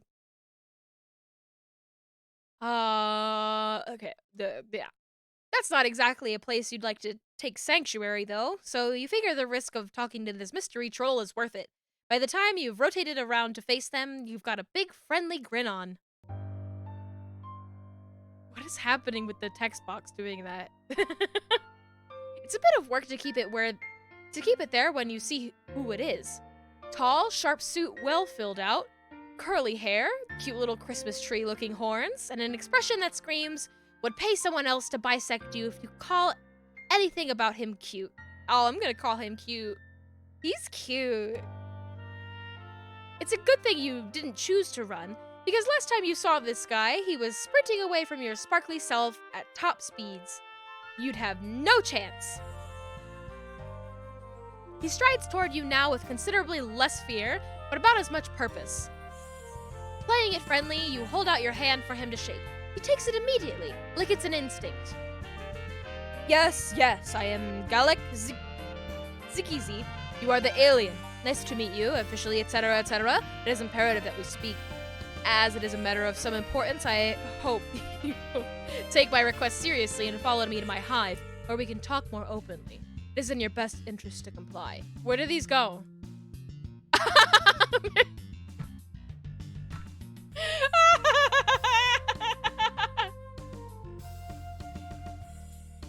It's that guy? I've never seen this guy. I like him. He's cute. I like that he's got annotations. 1, I live right around the corner. 2, this is not a threat. Rather, it is a genuine expression of the critical nature of my request. Wait, there's another annotation. If it were a threat, you would know. Okay. Wow, okay then. We got a wordy motherfucker over here, huh? A short and sweet, hey, let's hang out. Would have worked on your friend-thirsty self, but that's fine. You don't have anything else to be doing, so why not follow this pushy high blood back to his house? Wonderful. This way. He stays true to his word and doesn't say anything else as he leads you towards his hive, but you watch the way he clenches his teeth and flicks his eyes back at you as he walks. Hello, where are we going? Where are we going? Will you hold my hand as we walk, sir? I want to keep up. He's about to explode holding it all in. You walk a little slower just to bask in the need emanating off of him. Oh, okay. Rich. Still dizzy with the feeling of having your presence wanted so badly, you trip a bit heading up the wide flight of stairs. And there are a lot of them. Oh, Jesus, he could have warned you at least. You look up as you pull yourself to your feet.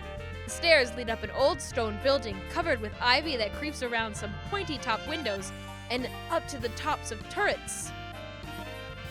It looks like the kind of place a crusty old professor might walk out of, followed by a flock of khaki-clad rich boys. The door opens with a creak. You do not hear anyone debating the difference between a movie and a film in there, but you do hear bleeding? Sounds reasonable. Show me the sheep! Show me the sheep! I want to see the sheep! He did not warn me about the fucking stairs! I completely missed that. I can't believe I missed that.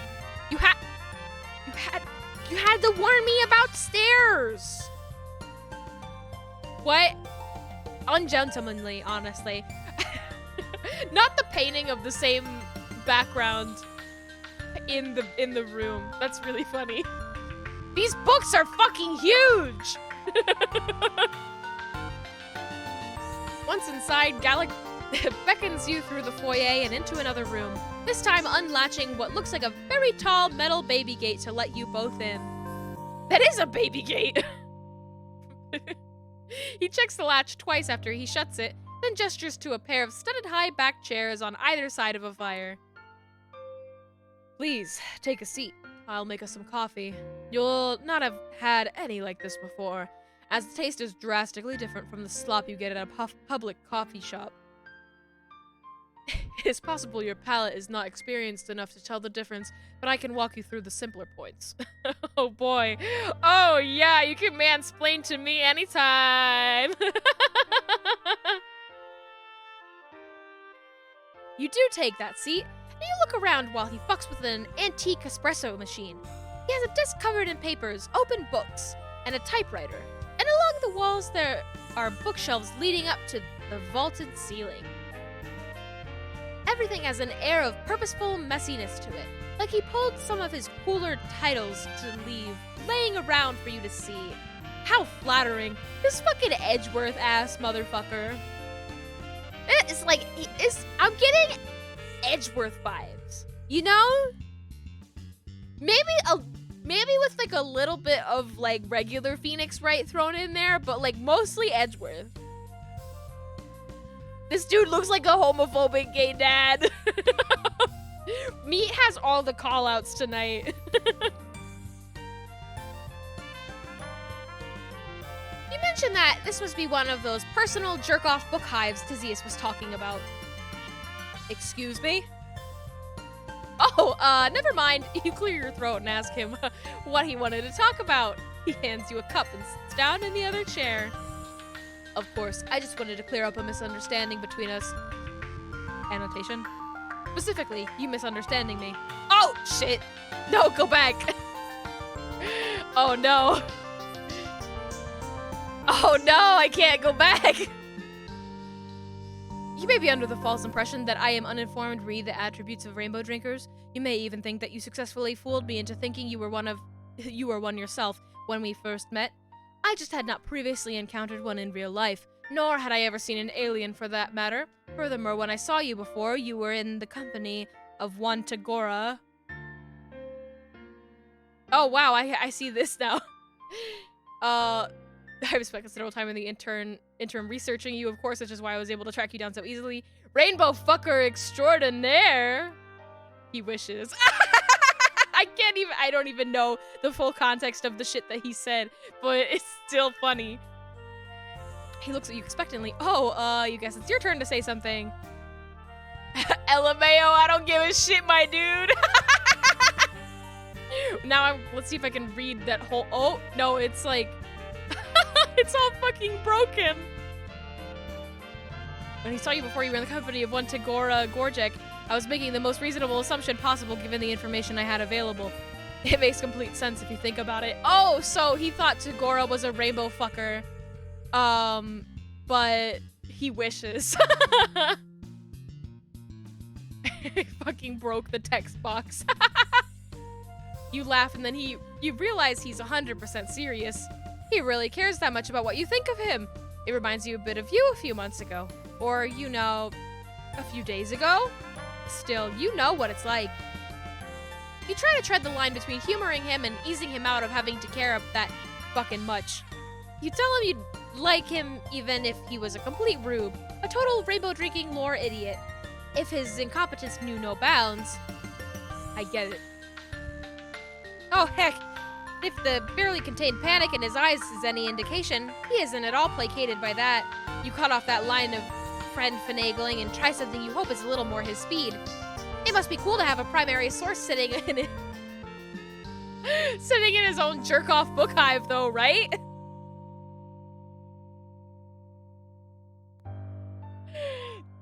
Please.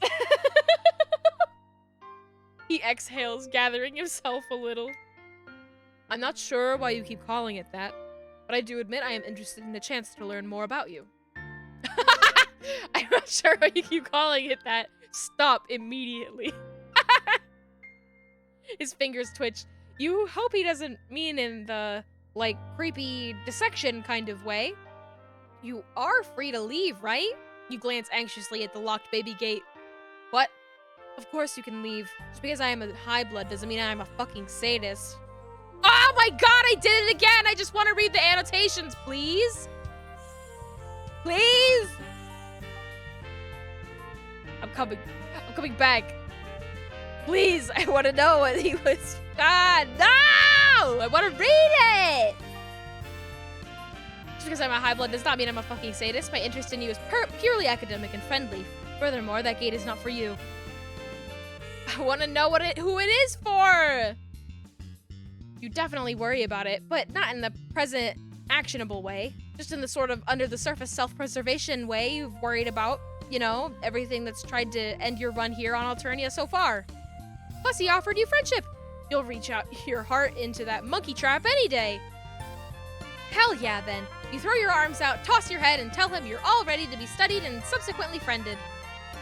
Gallic doesn't pounce right on that, though. Mostly, he looks uncomfortable, which doesn't stop him from talking. I do have considerable interest in understanding the pathos of the alien. What I really want to know is what makes you so magnetic. All observable criteria points to you not being much to look at, but there seems to be something about you that draws people in. Let me read it this time, please. I apologize if you're offended. Not at all! That isn't even on the top 10 list of insults you've heard since landing, so you brush it off just fine. Plus, you have it on good authority that your legs are nice. You flex those bad girls in order to give yourself a little self-esteem boost. I was wondering if you had emissarial status. The more I learn about you, the more difficult it becomes to make any sense of your plans. Accounts of your activities contradict each other at almost every turn. You are either the most suave and well-connected plenipotentiary I have ever heard of, or you are running around with no clue what you're doing and somehow it works out for you anyway. I'm strongly leaning toward the latter, especially after this meeting. For example, what the fuck are you doing with your legs right now? Is that supposed to be impressive to me? Yeah! Yeah! You mean it's worked before? A low, frustrated clicking rumbles in his throat. He puts his coffee aside and crosses his legs. This is the sort of thing I'm talking about. I know all about your antics, legs-based and otherwise. I just cannot work out where the draw is. Why do people like this? Oh, again, no offense intended. And if you feel that way, that is on you. I'm just trying to understand. He seems pretty fixated on this. You wonder if perhaps he has some hidden reason for wanting to know why other trolls might be into your freaky little self. Just some sort of personal interest in another troll's friendship decisions and inclinations and interests. Just, you know, maybe. You wait for him to blush, but he doesn't. He does start talking very quickly, though. I'm just a hot baby. Everyone wants a piece of me because I'm a hot baby.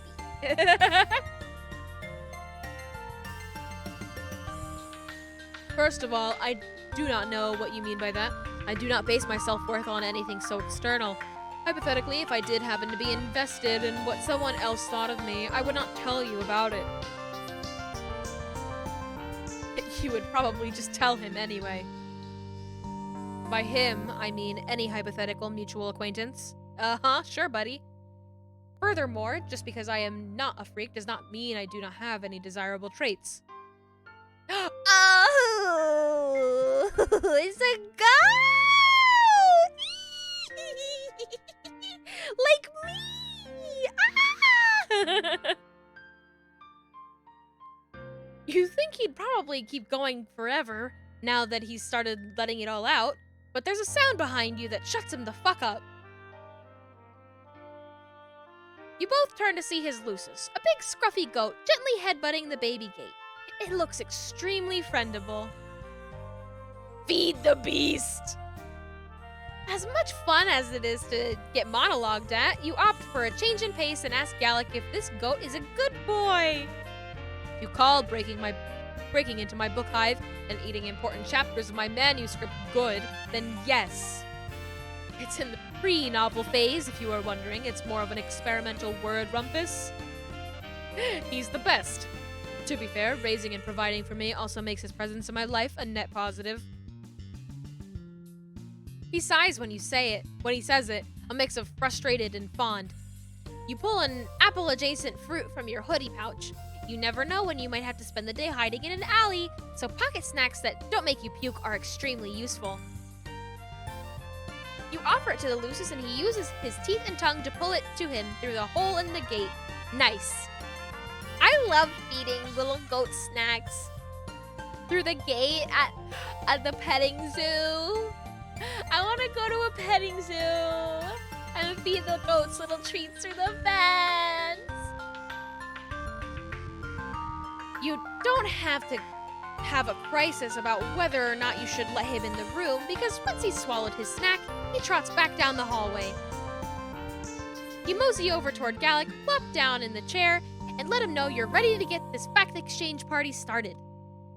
You wonder to yourself, what kind of information actually exists about aliens? You mean humans on Alternia. The fact that you've started thinking about yourself as the alien is mostly fine, you figure. Once you had 2 goats in your yard, lucky? If your friend with me and hold out a handful of food, it will feel like feeding a feral horse. Me, when I feed myself popcorn, and I eat it out of my hand, and I am both the, like, girl gently feeding, like, a wild stallion, but also, like, the stallion, you know? Or the mare. I don't fucking know anything about horses. Jack and Jill, the goats. I love goats. It's what the trolls vibe with, which is what you're all about in the end. But it could be cool maybe to hear about the history of humankind from their perspective. You've been curious, and if anyone would know, it'd be this fucking nerd. So you ask. There's absolutely nothing.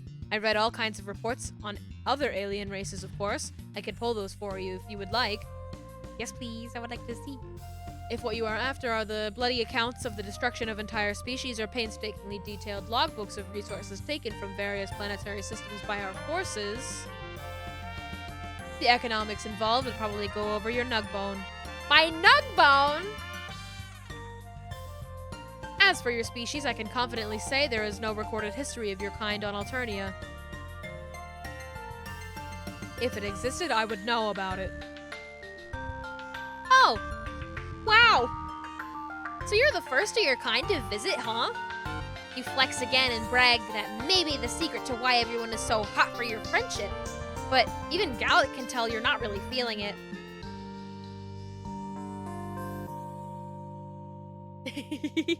Perp knows the post that I'm talking about. Perp knows it better than I do. If you say so. Are you some kind of high blood equivalent back home? Is that why you're so friendable here? Supposedly friendable, I still have yet to feel the impulse. What is your planet's system of government and where do you fit into it? What are your main off-world exports? What were some defining moments in your species' development? Have you formed any bonds here that you would say fit your planet's equivalent of the quadrant system? And if so, with whom? You wanna know? You want a kissy? You want a kissy?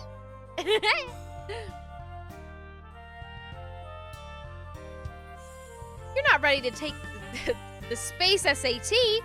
You're too busy trying to sort through the idea that you are the literal only option for him to learn any of this shit. You're the only one of your kind around. You feel like the frame surrounding your life has shifted, like everything around you zoomed out to the widest angle, with you a tiny speck in the corner, invisible to the naked eye. Whew, maybe you should sit down. Ah, fuck. You were already sitting down. Maybe you should lie down. I love big nerds. Tiny nerds? No. Big nerds? Yes.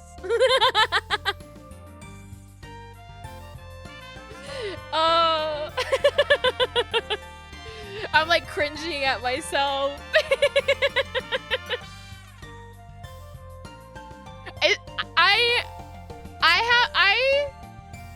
It's the men who have no game. It's the men who have no game. And the women who have it all. That's what it is.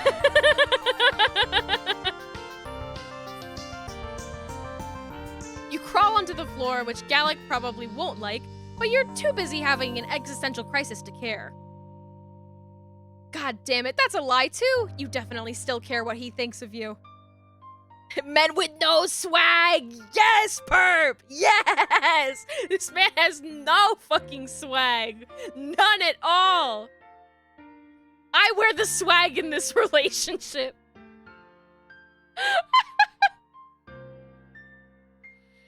Oh, that's a lie too. You definitely still care what he thinks of you. This isn't the first time you felt overwhelmed by your situation since you've landed. It isn't even the 100th, honestly. It's just that you kind of always had a back pocket assumption that there'd be some way out of this. Sure, you're having fun making friends and allies, assembling a new wardrobe, and picking up weird survival skills. It just hadn't quite hit you that this might be all that was left for you? For real? Is this floor wriggling another alien friendship ritual I just do not grasp the allure of, or are you spontaneously suffering? I'm not sure how I am supposed to tell the difference. Please stop whatever this is. You want to answer him, but words feel so far away in this moment. You try to call up how you crashed, or what the ass you were doing in a spaceship to begin with. Are you even a certified astronaut? Do you have an advanced degree? Do you have hands? Your vision blurs and you feel queasy. You need air, a lot of it. You run toward the closest available source, a wide window. Defenestrating yourself is maybe not the best option, but it is the one you are currently the most emotionally attuned to. So that is what the fuck you do.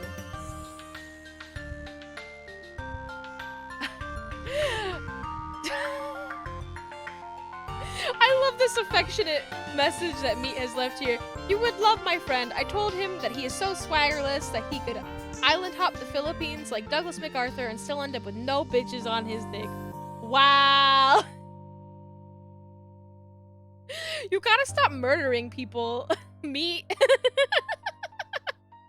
Just like live on stream.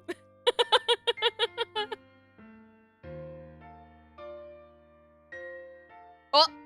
Luckily, the panes of the window open like French doors and you're still on the first floor. You spill out without breaking any glass or limbs. Behind you, Gallic hollers. It still feels nice outside. You lay there and breathe in and out and try to pull your shit together. From your prone position, you can see Gallic put one leg up over the windowsill, shake his head, and then pull back and turn away. He certainly looks fit enough to be able to manage that leap, but of course he wouldn't bother. He should give up on your hot mess of an alien self. You're fine wasting away out here like yesterday's banana peels anyway. You're ready to take a depression nap right then and there when you hear the front door open. Yeah, that's what I thought. Gallic is stomping toward you, flushed and fuming. He looms above you, his large frame quaking with anger. Oh, you mad? You mad? Oh. Listen here, you little chute maggot. I have opened my home to you. I have opened my mind to the possibility of understanding you, despite multiple instances of you not offering me the same courtesy. I only wanted to correct your misconceptions about me and to have a chance to exchange cultural understanding. You have to be the worst ambassador I've ever heard of. No! You sit up and promise that he's been great. The best and smartest friend you've made yet. A great host.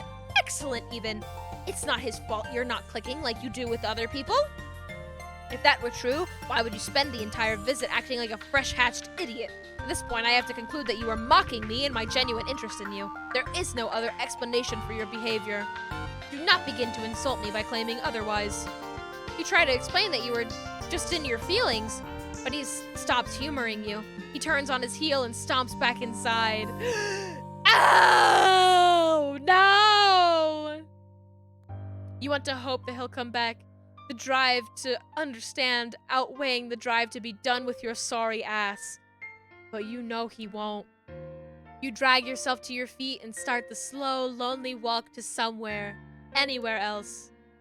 From the open window, his Lucis cocks his head to the side and softly bleats his goodbyes.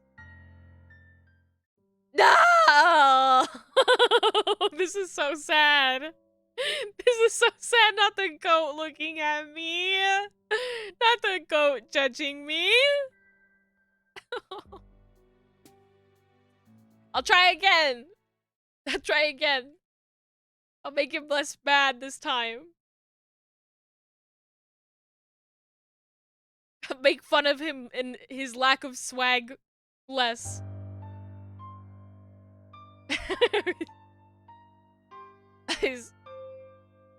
I mean, that didn't get me in trouble last time. Stay on topic. Please ignore him. He'll wander away in a minute. He just wants to get in here and cause problems. Me too! You think hard to yourself about this. You really want to go pet the big goat, Dad, but you want to dish about this guy's love life even more. You've heard some about this situation from the other side, of course, but you really shouldn't let Gallic know that Tagora tells you about their tentative and awkward pitchish flirtation. Unless you know it helps you get more friends. No! You slap your own cheek to snap yourself out of it. No secret spilling! Gallic leans away from you and against the back of his chair. Well, you are really not doing anything to change my impression of you. You have an idea, so you cut him off before he can monologue you to death. You tell him that it sounds to you like what's really bothering him, a regular non-freaky guy, is that he's jealous of your free-spirited friend ability. He wants what you've got. The little creases in the brow. He glares at you, his breathing quickening. Ooh yeah, hit a nerve. I do not want anything of yours. What is it you mean by that? Oh!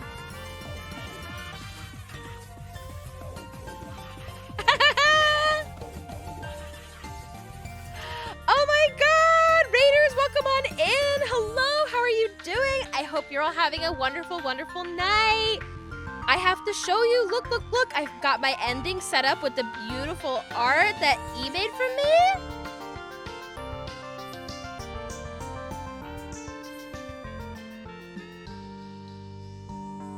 Stream is not over, just kidding. I just had to show the art. My mic isn't set up on that screen, so... but you can see it for just a second. And then the credits will go by too. It's so nice. Thank you so much for making that art for me. It's so lovely. I'm gonna show it again. Just appreciate the Dave Bautista body pillow. I appreciate that so much. Hello there. Hello there, hello there. Thank you for the follows.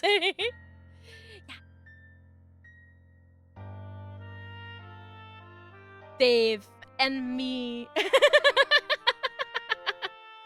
But welcome on in, everybody. If you don't know me, I am Beezy. I am a Jersey Devil. Tonight we're playing Troll Dating Sim. Did you see it? Did you see it? Careful, you might miss it. Did you see it?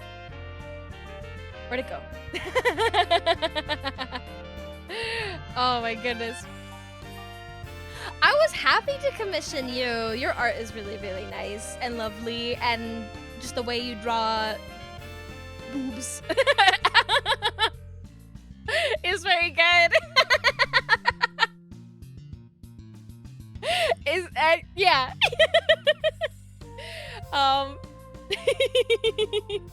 But welcome on in, everybody. Hello there. Hello, Hello hello, there. hello. I hope you're all having a wonderful night. If you have to go and get some rest, I know for a lot of time zones it's pretty late, so feel free to go get some sleep or lurk or whatever. Never any pressure in this stream to like stick around forever and chat, but I hope you have a wonderful, wonderful night. I'm gonna have a sip of my tea before I keep going and voicing this nerd. You guys can't even see this nerd because he's got his damn annotations in front of it. He doesn't want anything of ours. What does it mean by... What do you mean? What is it you mean by that, though? What is it exactly that you have got? He is not. Never mind. Redact that. I reiterate my previous non-covetous stance. The Edgeworth. It's the Edgeworth vibes. It's so Edgeworth. It's so Edgeworth. Except, like, instead of Tagora being Phoenix Wright, he's, like, Better Call Saul. Like... He's so fucking skeezy.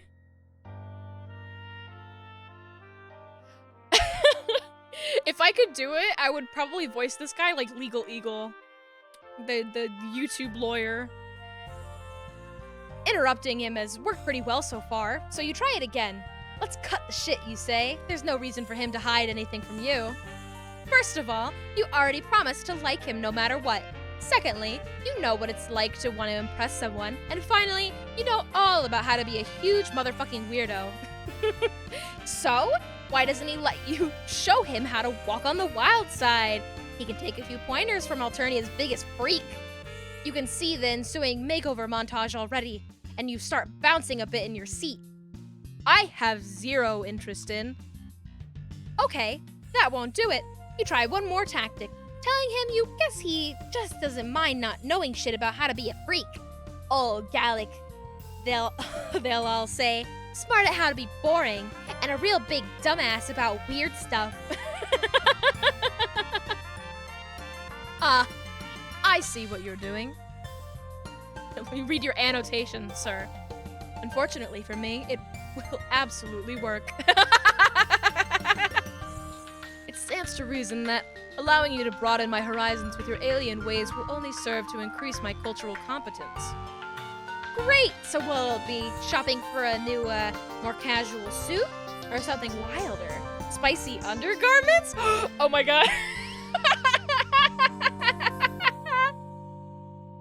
I'm just thinking of those posts that are like, steal his look, and it's like, you know, cheap suit, and then like, lingerie set that's like $1,000. Dyeing your hair? Other weirder body mod? Piercings, piercings! Gallic's eyebrows shoot up. Let's go get nipple piercings! Let's go! Come on! Tattoos! Let's get some fucking tattoos! That last one sounds interesting. Oh wow, he's really ready to go whole ass, huh? You weren't expecting that from this guy, but you guess maybe he was waiting for an excuse to try something. That, or he really can't deal with not being Alternia's biggest obnoxious know-it-all. Go big or get cold, as they say. Damn, that probably is what they say. Anyway, you can't wait to get this show on the road. You tell him you even know a guy that can probably help him out. Will he be discreet? I'm willing to leap into this, but I need to protect my privacy, of course. Oh, for sure. Yeah, you mean like probably. His brow furrows, either at your continued interruption or your hesitance. So you waste no more time and whip out your palm husk. You pull up the secret gripe profile you got Malik to make so you could keep in touch and call him up. I knew it was gonna be Malik. We're gonna have two sexy boys? Oh my god! Malik, it's been too long, and by too long, I think it's been about an hour. What's up, Robo Buddy? You get right into it and tell him you made a new friend who's looking to get a new hole put in him.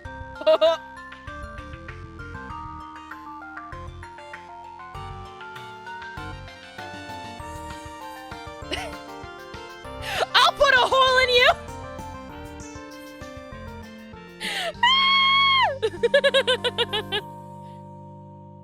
Behind you, you hear Gallic choke on his coffee. My poor fucking microphone. Artistically, an aesthetic hole. Gallic shrugs weakly, his eyes still wide. Or something similar. Hell yeah, anything for you, bud. Malik's eyes dart from your face to the room behind you. You're not sure how much he can see through the screen, though. My gear is easy to pack, so I'll be over soon. Are we gonna do, like, a stick and poke? Or, I mean, not a stick and poke. What is, just, the easy tattoo that, like, anybody can do. Like, the needle, like, heating the needle and stuff? I bet trolls get even more crazy with it. You start to give him directions, but he stops you. Ah, don't worry, I know exactly where you are. Your palm husk is low, Jack. Figured you'd be cool with that. See you soon. He's got me on Find My Friends. Malik hangs up, and you grin at Gallic to reassure him. Malik and Gallic. Sure seems like a manageable situation. He offers you more coffee, which you take, because you are a polite guest. Gallic starts ideating in a small leather-bound notebook. So you mostly watch, listen to him explain the brainstorming process, take sips, and wish the goat would come back. Eventually, you hear soft footsteps approaching. Hey! I feel like the scale of these two characters is very off. I want Malik to be much smaller. Gallic jumps when Malik opens the baby gate. How did you get in the front door? I hacked it. Gallic's mouth opens and shuts a few times. His eyes dart between your and Malik's matching hoodies. Yes, I'm wearing his hoodie, cause we're besties. Just kidding. Your operation's pretty low tech for an indigo, unfortunately. Your Lucis let me in. Anyway, I'm Malik. And from behind him, a proud bleating goat! Hell yeah! Gallic looks around and wrings his hands. There's a lot going on all of a sudden. He points to you. You, alien, hold on to my Lucis. He cannot be unsupervised in here or he will eat everything. And as for you, Malik, hello, my name is Gallic Ziggy. Welcome to my hive. Things are not typically so hectic in here, I apologize. My house is a mess. This Malik doesn't give a shit. He has like a male living space. It's terrible. That is no problem. This fucking coder, how am I supposed to know this? I'm just like assuming that is no problem. I hear you want to get freaky. Oh. Gallic tugs at the bottom of his suit jacket, straightening it reflexively. Poor dude. You want to tell him you're proud of him for going so far out of his depth, but he seems to be holding his own here. Plus, the goat really wants to make a snack out of some old paperbacks. You take your job seriously and hold on tight to his neck. Yes, that is correct. I hear you have the tools to help me achieve this. I'm open to a wide range of modifications. Annotation? I will never be able to hide it easily under clothing, however. My notebook has some sketches. Look only at the last 6 pages. Flip to an unauthorized section and you will lose the privilege of using your eyes ever again.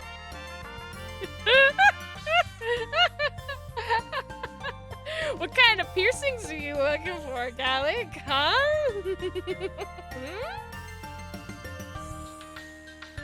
You want to dutifully look and not touch, too, but wrangling a big goat is a full-time job. Malik holds up the notebook for you both to see. Wow, Gallic's not a bad artist, actually.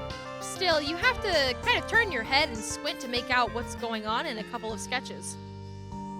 You guess there are still a few surprises left for you in the brave new world of troll anatomy, huh? Okay! You point to the sketch you like best with one hand as you scramble to keep hold of a fistful of wiggly Lucis fur with the other. Yeah, I can work with that.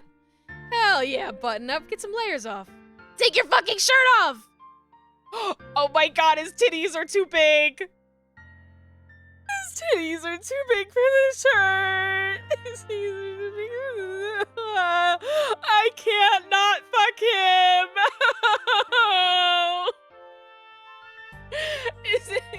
I'm leaning over so you can see the titties.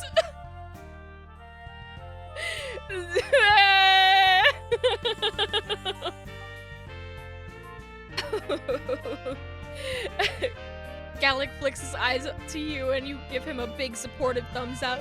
You look politely away when he starts taking off his jacket. Instead, you focus on your job. And oh, you have some pocket snacks.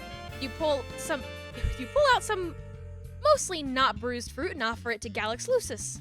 He chomps it up readily and calms down a bit. Geez, can't Gallic afford food for this guy? He eats plenty. I believe that.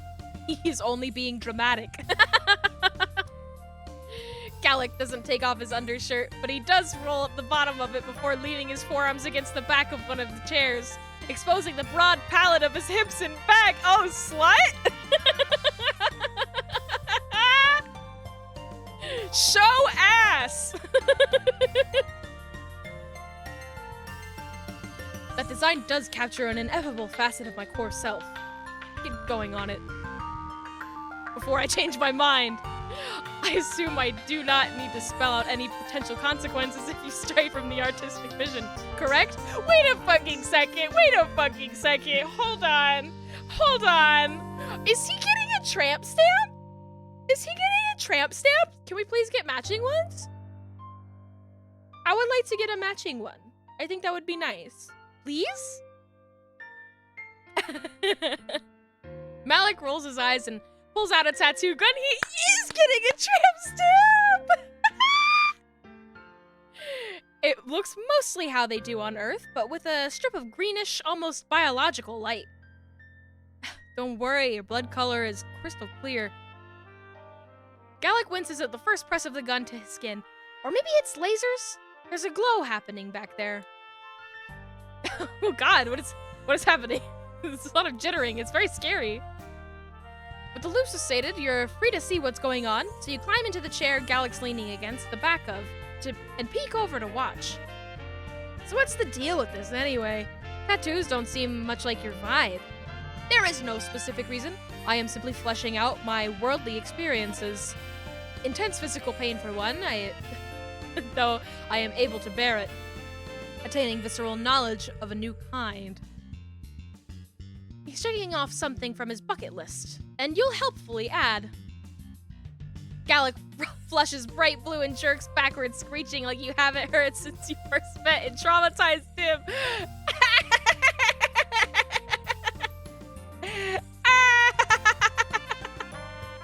Oh boy, you have no idea how, but that was apparently extremely the wrong thing to say. Watch it. You're gonna make me fuck up your ineffable vision. No need to flip your think fan. Gotta do what it takes to find a bucket buddy. I've been there. Oh my god! He doesn't have any fucking swag. We're teaching him how to fuck. Gallic stares decidedly into the middle distance as he breathes in and out and repositions himself against the chair.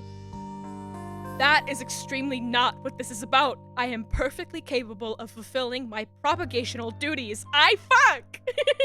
I fuck! This guy. Thank you very much for your vote of confidence. This is not a thing I have to do. This is a thing I want to do. There is a significant semantic difference here. If it happens to spark a concupiscent interest, so be it. Or a deeper conversational interest.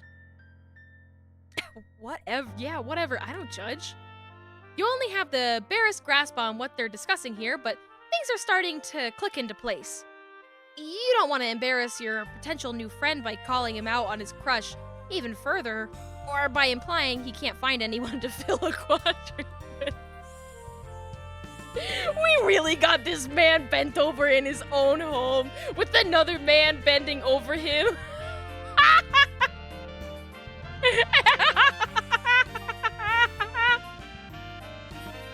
You tell Malik that Gallic is making his decisions based on his own personal, emotional, self-educating journey, and that's all.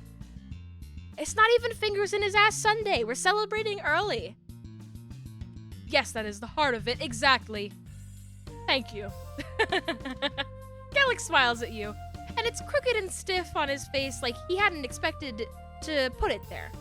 You smile back and place your hand on top of his, white-knuckled against the back of the chair.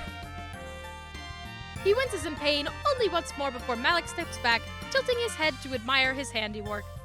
That'll do it. Gallic rolls his shoulders and twists his body around to check his new ink. Satisfied, he turns to extend his hand to Malik. Thank you for your time and on such short notice. Would you like to stay to... Malik shakes his hand but cuts him off there. No thanks, I'm not much for the after party. See you around, Robo-Bud. Nice to tat you button up. He doesn't... no fucking. You cannot... He's not staying the night. He's out. He tosses the gear back in his bag and nods at you both. On his way out, he pats the goat's head, now placid. One new friend is enough for one day, I suppose. Thank you for encouraging me to try something new. Annotation? It's quite a rush, isn't it? I still do not completely understand you, but your penchant for flinging yourself wholeheartedly into precarious situations is Fascinating. Ooh, another tattoo session at the end of next month. That sounds so fun. I've never gotten a tattoo. I would like to get one. But I need to find like an artist. Like, I want to find like a tattoo artist who will make me the art. You know? I've got cool ideas. But I would never want to like design something for myself, because I think if I designed it myself, I would like after 5 years not like it anymore. That's my fear. But if I like just tell a tattoo artist to like do their own rendition of Kermit the Frog, I'm into that.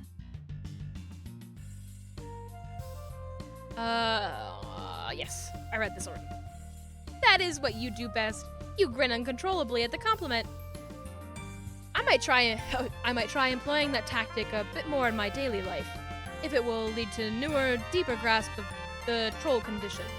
As such, I have 2 confessions for you. He takes a deep breath and gets the rest out all in one go. 1, I knew only an elementary amount of information about rainbow drinkers before I met you, and 2, the reason for my frond hinge jerk reaction at that time was because of my Borjek-shaped blind spot. It's feelings-based. You graciously do not let on that those are 2 of the most obvious pieces of information you've ever encountered. Gallic clears his throat and thrusts his palm husk toward you. Now that we have taken care of that, take a photo. I can't reach. Observe me admitting these inadequacies with ease. He turns around, and you lovingly set up the shot. On his hip bone is a modest rendition of his sign, in indigo, of course. It's framed by 2 sprigs of pine, crossed under it in a V. The look on his face as he turns back over his shoulder for the camera is the most self-satisfied thing you've ever seen. Fuck, I like him a lot. He's adorable. Stop. When you hand Gallic his palm husk back, he fucks with it for a minute, and then it starts buzzing with notification after notification. He looks up at you, a smile creeping into the corner of his mouth. He bites it back like he's not sure what to do with the undefinable happiness he's experiencing. He's getting the likes! He's getting the likes on Twitter! He hates it. Yay! I'm so happy!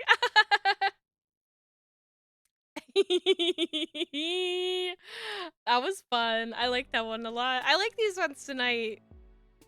These characters are very funny. I immediately know that this little creature right here is gonna break my voice in half. So I'm just gonna take a moment here. Oh, the tea. Oh. Yum, yum, yum, yum, yum, yum, yum. Oh. It's so good. It's so good. Let's hear them.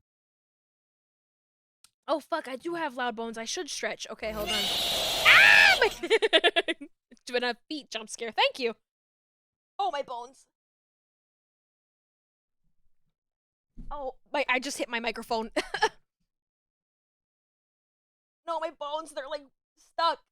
My bones are stuck. Help. Oh, they're fucking stuck. No.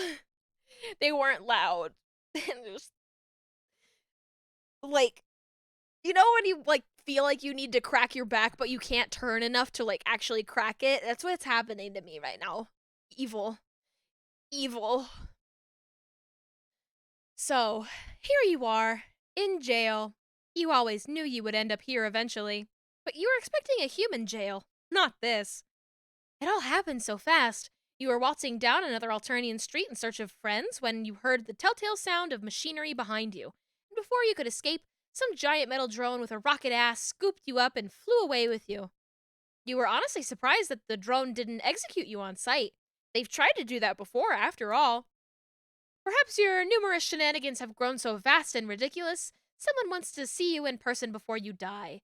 If only to have the chance to ask you What the fuck? Bone Stug! Bone Stug, please send help. In any case, you aren't complaining. Not about being brought in alive, at least. You have plenty of other things to complain about, though. This cell sucks. It's hard and cold and full of this gross-looking moss that could probably kill you since everything else on this planet sure can. There's a couple of patchwork holes in the back wall of your cell, which aren't enough to wriggle your way through, but are enough to let in the light from outside. You've been in here since a few hours before dawn, and now it's midday, which means the scorching rays of sunlight are streaming their way into your cell and forcing you to dart around to the shadiest spots as the sun makes its way across the sky. As if that weren't enough, it's also hammering rain outside, which really isn't doing much to stimmy the sunlight. And you think the rain might be acidic too? Fun! Homestuck, more like bone stuck. No! Intermingled with the rain, you've been hearing some sounds coming from other rooms. Interrogations, maybe? Torture? Whatever it is, you are not a fan. And would someone please fix the leak in the roof? If you have to listen to one more drop of water exploding on the floor like a nuclear fucking bomb, your shit is going to take an extended sabbatical from the handle. To conclude, it's not great. You'd like out. Right now, preferably. Now? Ah, god damn it. You were hoping that someone would conveniently appear in time with your internal monologue, but no such luck. Now? Oh! There she is! Your new savior is small, probably the smallest troll you've met so far, with the possible exception of Amisha. She looks about as young as Amisha as well. She's got wild pigtails sprouting from her head and a twitchy look in her eye. Like she's going to start sprinting the second she hears a sound. She opens your cell door with a creak and gestures down the hallway with a quick jerk of her head. Come on, with me now, quickly. Head down, keep quiet, no asking questions. Ask questions? Okay, I'll listen. You follow her down the hallway, keeping quiet as instructed, even though you have so many questions you want to ask her. Questions like, what her name is, or where you are, or why they haven't fixed the fucking leak in the roof. Instead, you just hurry closely behind as she takes you to a stairwell in the back of the building and up multiple flights of stairs. Peeking out the window of each door you pass, you see what seems to be an evidence locker, and then a row of tightly packed cubicles, and then a long winding hallway. This is where she opens the door and ushers you through.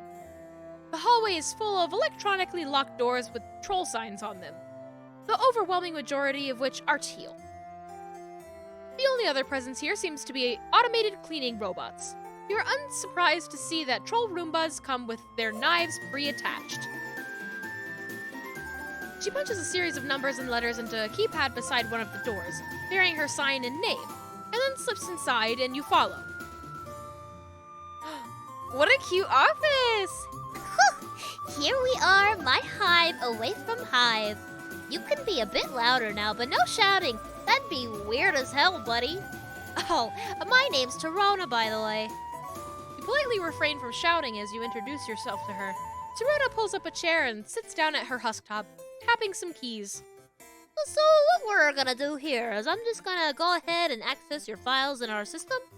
Shouldn't be too hard to find since you're a weird alien and yep, here we go, that's what we're looking for. Time to make a few edits. She leans in, fingers flying quickly over the keys. She's absurdly fast on a keyboard, her eyes darting back and forth across the screen. Now, normally I wouldn't pull anything this risky and I certainly wouldn't be helping out a criminal, but I have it on good source that you're not the kind of person we should be letting rot in a cell, or worse. Right now, you're in our system on a lot of weird and serious offenses. So you and I, we know the only thing you're really guilty of is trying to keep your head and shoulders attached, yeah? Just gotta click here and delete a few things, and up there we go, you're clean. Wow, just like that, huh? You thank her profusely and even begin to consider groveling at her feet, but she cuts you off. Listen, I'm just doing the grunt work for you. Wasn't really my decision to spring you. Let's just say you and I have a mutual friend, wink wink nudge nudge. I I run errands for him sometimes in exchange for information, and I just happened to be pulling an all-dayer over here anyway, so I was in the right place at the right time. This mutual friend of yours sounds like a dead ringer for Malik. Wow! Knowing a cerulean in high places is already paying some great dividends. It beats Ardata, at least. All you got from her were some really weird DMs on Chitter from her stream followers. ACAB, but this troll can be an exception. To be fair, I think this is more of a lawyer than a cop. I guess? No, I guess a cop? Kid cop. Kindergarten cop. Anyway, speaking of being in the right place, what is this place anyway? This place is... well, it's a lot of things. Jail, and a courthouse, an office, and a whole lot more. Basically, if you're a teal looking to learn how to do teal things, this is where you go for a hands-on internship. Most of it is law-related, of course, but there's a couple of semi-related fields for the go-getters looking to do something a little bit different. Like me! Yep, I bet your ass is just dying to know what I get up to in these hollowed halls, don't ya? Surely a brilliant mind like Miss Cassandra's doing some real important work here is what I bet you're thinking. And you bet your... And there's like you bet your ass. And you are absolutely correct, my friend. Feast your gandabobs on this. A few clicks of the wriggly bulbous mouse, and her husktop loads up several images. You glance at the screen, and the recognition center in your brain goes haywire with dopamine. Alien culture or not, you know memes when you see them. God, you missed memes. Check it out there. A little corny, and I know Trizza's gonna love them. She's a real sucker for this kind of thing. One of them is an image macro featuring Trizza doing her makeup with the caption, "Trizza's so hot. Rebels are so not." Another seems to feature troll brains. At least, you hope those are brains, of varying sizes and hemo colors. Being a rebel is the small maroon brain. Sympathizing with rebels is the medium-sized olive brain. And worshipping Trizza is the giant purple brain. These ones will be going up on the web, but for now I've got plenty of other memes circulating. See, I made a bunch of fake Chitter accounts and got some techie trolls to automate them for me. He was hyped out, the excitement nub, to do some work on Trizza's behalf, I tell ya. Some of these accounts just tend to be regular trolls, and others are Best Jokes Nightly, big, funny, relatable laugh humor, you know? They're racking up the follows as we speak. And the point of them is to put these Trizza memes out there? That's how you get them. You start with a couple of innocuous jokes and cut Purby's ticks and cute Purby's ticks, and then bam! Suddenly you're spreading the good word of the Empire, and everyone accepts it because your Chitter account is so funny and hip. I call it Memaganda, and it's gonna be the next big thing, I tell you. This troll is surprisingly more fun and enjoyable than I expected, yes. And I don't know how I landed into this voice I've decided to do, but I'm enjoying doing it. It does seem like a pretty clever way of spreading propaganda, really effective on today's modern youth. It also deeply unnerves you, but you leave that part out. There's just something wrong about memes being used for evil. Thank you. I'm glad someone appreciates all the hard work I'm doing here instead of just brushing me off. I've had to do a lot of overtime putting out propaganda for the Empire lately. Just between you and me. Although this ain't exactly much of a secret anymore. There's talk of a rebellion brewing, like a real, actual big-scale one, instead of just a bunch of high-bloods getting paranoid because a Burgundy looked at them funny. It's pretty scary, and I hope I won't get swept up in all of it if something nasty breaks out. Yeah, that's the vibe you've been getting. You're about to ask for more info about this rebellion when she cuts you off and keeps rambling on. Seems like she's got a lot to say. You get the impression that nobody else here listens to her? Possibly because she's still so young compared to most of them, but saving you from a jail cell is a good way to get you to pay attention. But here's the thing. Despite being a whole lot of potential trouble, it's also a great opportunity to show the Empire just how invaluable my skill set will be for them. See, I got it all planned out. First, I need to prove to Trizza how useful and clever I am, and how helpful I can be for her regime. Then, when Trizza comes of age, she'll dethrone the current Empress and take her place. Most trolls just love Trizza, and those who don't are gonna get themselves cold real quick. So I'm sure she'll have plenty of support when the time comes for their duel. The threes were really throwing me off on that last word. Once she's in full power, I snag myself a nice position as her propaganda minister, and if I'm real lucky, I can be wheeled away into being assistant to his honorable tyranny himself. His honorable tyranny? You don't think you've heard of that guy before. You assume he's a particularly high-ranking troll in the legislative process? Oh no, he's just a fuck-off huge monster who passes judgment on criminals by eating them. Or eating anyone who bugs him, really. He presides over particularly noteworthy trials, especially at the extreme court. In retrospect, you should have known. If monsters can be parents, then surely they can be judges too. But, what exactly is the appeal here? Who wouldn't want to be big and handsome and strong enough to devour anyone who annoys you? It's the perfect life, I tell ya. It's that like part of like kid brain, like kids love like dinosaurs because they're big and they can eat things. Like we're working on the same like part of the cortex here with Torona. It's this thing is huge and can eat people. Isn't that awesome?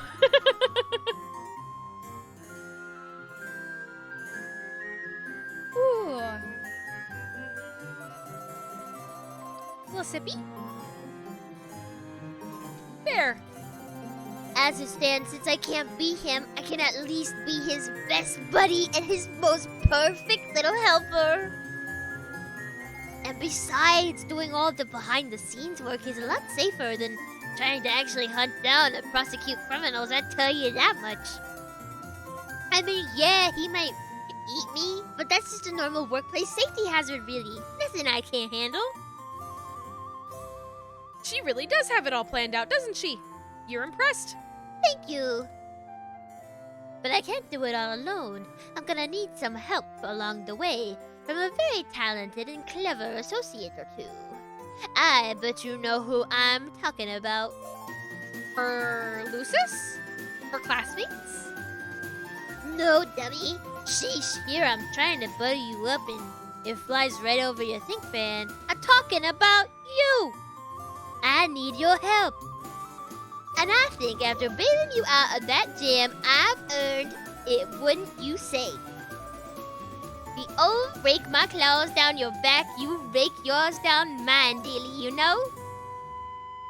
Troll idioms are still as inscrutable as ever, but you do know a thing or two about claws. And about helping people to earn their good graces? What's she need? You ever hear that old adage, teals talk? Well, a lot of teals have been talking about the strange alien getting around, getting all buddy-buddy with the cast, huh? The way I see it, someone like that might just know how to get me into their offices and dig up some dirt on them and their potential rebel connections. I'm not a scab! I'm not gonna tell! No! I keep saying they should start selling out for Ganderscan tech, but nobody ever listens to me. No way, no how regular password system ought to be enough, right? Ha! They wish. Yeah, they really wish those locks were as secure as they think they are. You can figure out the codes, no problem, I'm sure. What do you say, pal? How about you help me help the Empire and root out that rebel scum? Oof, you're not particularly keen on betraying your friends, but you do owe Torona a favor now. And you'd love to make another pal while you're at it. There's gotta be some way you can maneuver your way out of this mess. You tell her, sure, offer her some help. If you're going to hit up someone's office, it should be Tagora. Not Tizius, for sure not Tizius. Wait, who's Tagiri? Hold on, it's been a couple of weeks.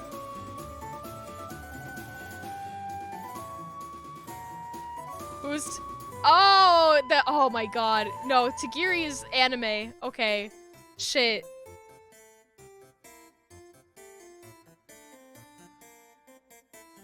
I think it has to be Tagiri, because Tagiri is definitely, like, the least rebellious. Like, Tagiri almost...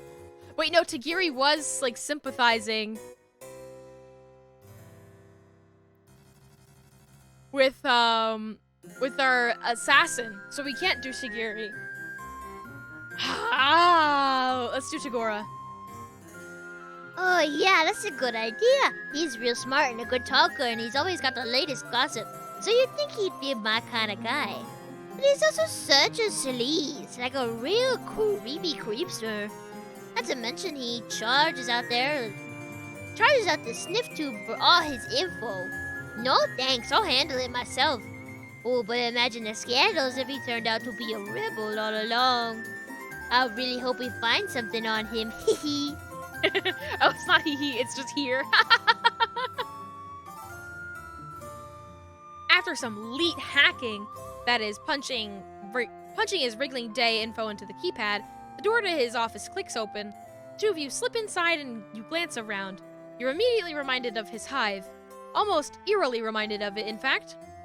Did he just order copies of all the same minimalist aesthetic furniture and have them sent to his office? That's... Well, you don't know exactly what that is, but it's certainly impressive.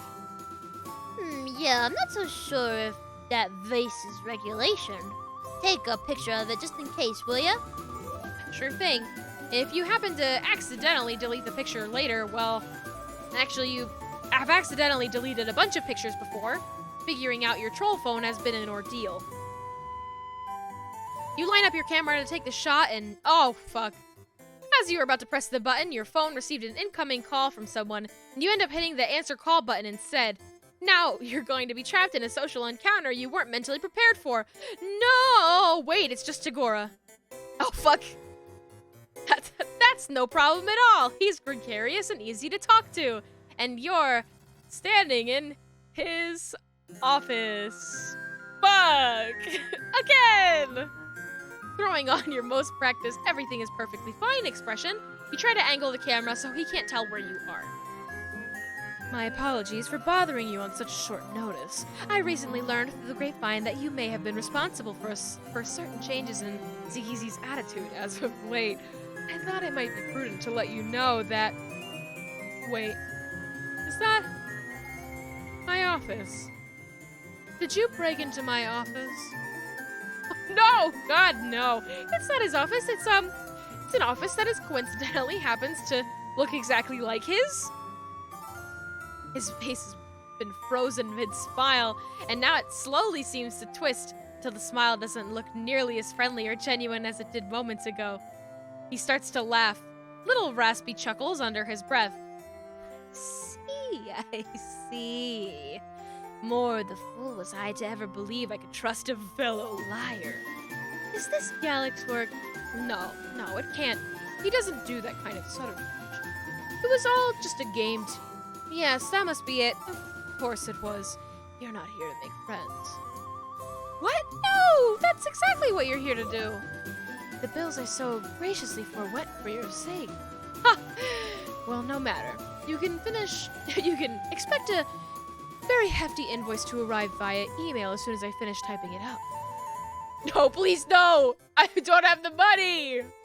It doesn't have to end this way. You were just trying to secure another friendship. He knows how it goes, right? Saying or doing anything for a bit of social gain? Oh, but of course. And I would be very happy to continue our business relationship in the future. Once I've been reimbursed in full for my time and expenditures. Farewell. He ends the call and his face disappears.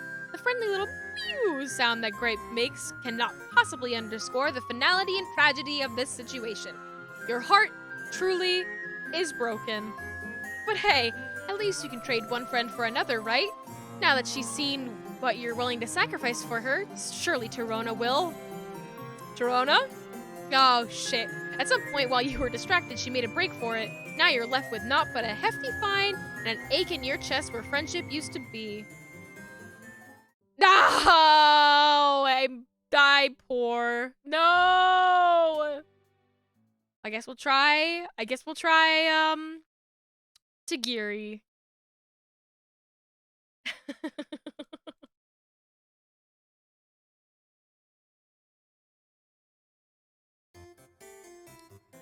Alright.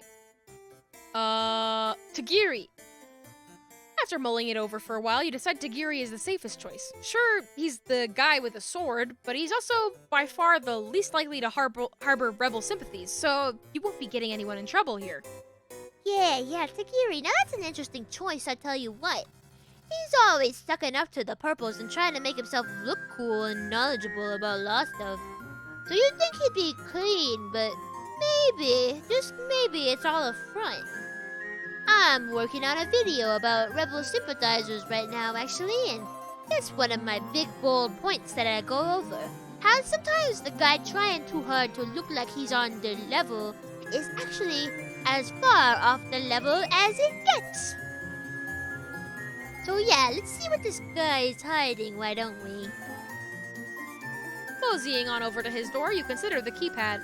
This shouldn't be a hard password to guess. It's gotta be the name of one of his favorite animes, right? You punch one in and nope, a buzzer sounds. You try another and nada. But to your delight, the door clicks and begins to slide open after a third anime title. You glance over your shoulder and see Torona beaming at you from right behind you and then turn back to the door and yikes! A katana comes swinging out toward you on a wire and you narrowly dive out of the way before it connects, crashing into the floor in the process. You groan and stagger back to your feet, and you hear a familiar voice sounding from a speaker in Tagiri's room. Foolish evildoer, did you really think it would be that simple? You've fallen for my trap. Your 3 pitiful guesses were all it took to seal your doom. Not that it's going to do you any good while you bleed out on the floor. Sayonara, trespasser. The message seems to cut off there, but then there's some muffled sounds like a microphone being moved. What do you think, Tadashi? It's going to look so cool when I show it to my colleagues. You breathe a sigh of relief. That katana was aimed right at your head. You almost got skewered. Talk about a close one. Right, Torona? Is Torona dead? Torona? Oh, no! Ah! Oh, my God! The baby killing streak, it continues.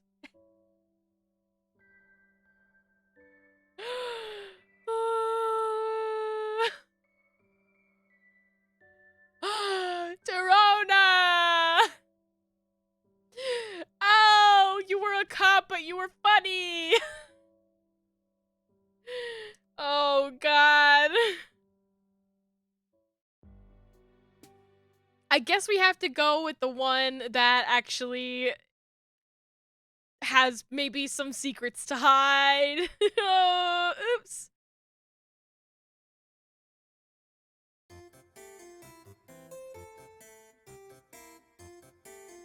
It's gotta be Tizius. She runs a tight, if sleep-deprived ship. You'll give it a good try, fail to find anything useful, and Torona will appreciate your attempt. Tizius, huh? Yeah, she's got that vibe to her, you know? She talks a lot about improving the justice system. And what kind of person does that, huh? A rebel sympathizer, that's who.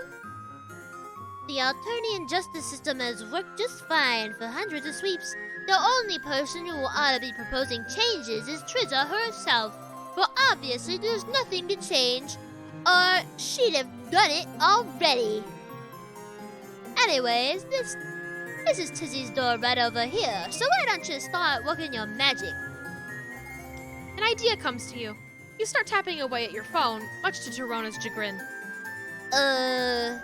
Hey buddy, we're trying to break into someone's office. There's just no time to play flappy talons, creature. You explain that you're looking at Tizius on your phone to consolidate information and improve your chance of guessing her password. Whoopsie! Sorry, I'm just a little antsy here, I guess. Haha. Carry on. Turning to the keypad, you start inputting your guesses. You try the birthday listed on Tizia's Chitter profile. Nope. Even the name of her mate sprite doesn't work. Then something clicks. Everyone expects a long, complex password, right? You try just 2 paltry digits instead, 69. We have a rebel sympathizer here. We got it right there. The 69. The 69, it proves it. It proves it. If there's one fucking thing I know from the very little bits I read of actual Homestuck, the one with the 69 is the big rebel guy. It's all connected. It's all connected. Cankry? Is that his name? Cankry? The Canker sisters from Ed, Edd n Eddy? Click! The light goes green and the door to her office slides open. Bingo! Oh, it's cute in here. Oh, it's so cute in here. Feeling pretty chipper about your breaking and entering skills, you usher Torona inside with an exaggerated bow. She cackles and skips right in, making her way over to a husktop sitting on Tizia's crowded desk. There's papers and old mugs lying around everywhere, and the rest of the room is about as disorganized as the desk, with towering stacks of books threatening to collapse. Oh, my head! My head! When I break into Dagiri's office, that's what happens. No, my head! Papers and old mugs lying around the room everywhere. Rest of the room is about as disorganized as the desk, with towering stacks of books threatening to collapse if you so much as breathe wrong. The Empire already monitors online communications, of course, but they've got tools for those sneaky sneaks who try to hide things off the cloud. Torona produces a small device, bright red with gold accents, and plugs it into what appears to be a USB slot in the husktop. It wriggles upsettingly. I'll go through her files. You start looking through all those books and folders, okay? You offer a thumbs up and turn your attention to the absolute massive pile of literature that is strewn throughout the office. You're not really giving it your full effort, hesitant to pry into Tizi's stuff, but you get the sense that she isn't hiding anything here anyway.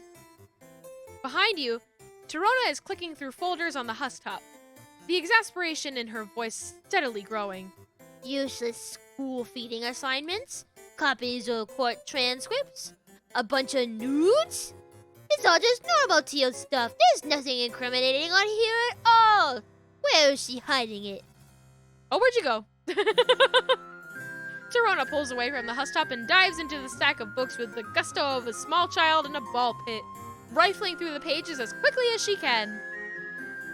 It isn't long before she gives up on that pursuit, too, emerging from the pile in a shower of loose pages. I can't find any evidence of wrongdoings anywhere. No hidden folders on her husktop, no secret stash between the pages of a book, nothing. She stomps back and forth, pacing around the room and scratching at her face absent-mindedly. Maybe there just isn't anything to find. Is that so bad? Yes! And she's not bad, it's super bad. Ugh. Look, see? I'm not big and not strong, and even if I get a growth spurt when I'm older, it won't change that I don't like to fight. It's just not what I'm cut out to do. I'm a thinker, and a listener, and a talker. Knowledge is power, and it's the only kind of power I'm good with. It's the only kind that'll keep me in the game. Everyone's gotta play nice to get off my case because they know I've always got the dirt. But all those shifty, crafty teal jerks keep trying to hide their secrets from me. I'm gonna be hooped if I can't get one over on them. Torona yanks at her pigtails and slumps down against the wall, looking as frazzled as ever you've seen her. This calls for a pep talk. You sit down across from her and offer a gentle smile. You know where she's coming from. When you came here, you were a mess. You still kind of are. All you had was your guts, your mind, and your goofy charisma. You've been blundering your way across the planet, but somewhere in between all the blundering, you've made friends, you've gained skills, you've figured out how to keep surviving, even when it seemed impossible. And if you can do it, she can too. Sure, she might not be as big and strong as she'd like. She won't always win. Sometimes there's going to be days like today where she doesn't succeed. But she's got this spark in her, and you can see it, that tells you she'll be just fine as long as she keeps her head up and tries to hang in there. Sharona perks right up. Your motivational speech game is really on the ball lately. Yeah. You're right. This might have been a bust, but I sure ain't. I've already got all kinds of connections and pals and skills. I mean, the guy I've run those errands for, he says I'm one of the smartest and cleverest TLT he's ever met. And that I'm really mature for my age. And... Oh!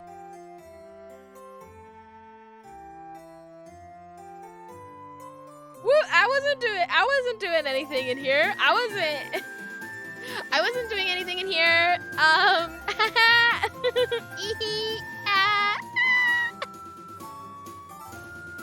You never find out what else he says because you're interrupted by the sci-fi whoosh of the office door opening as Tizia steps through. There's a long, awkward pause before she raises an eyebrow at Torona.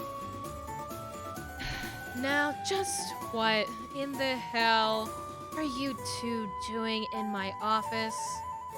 Torona begins a stammering response, but Tizia jerks her head towards the door. Yeah, I'm gonna need you to get out right now. She turns to you. Not you. I mean, you. We need to have a chat.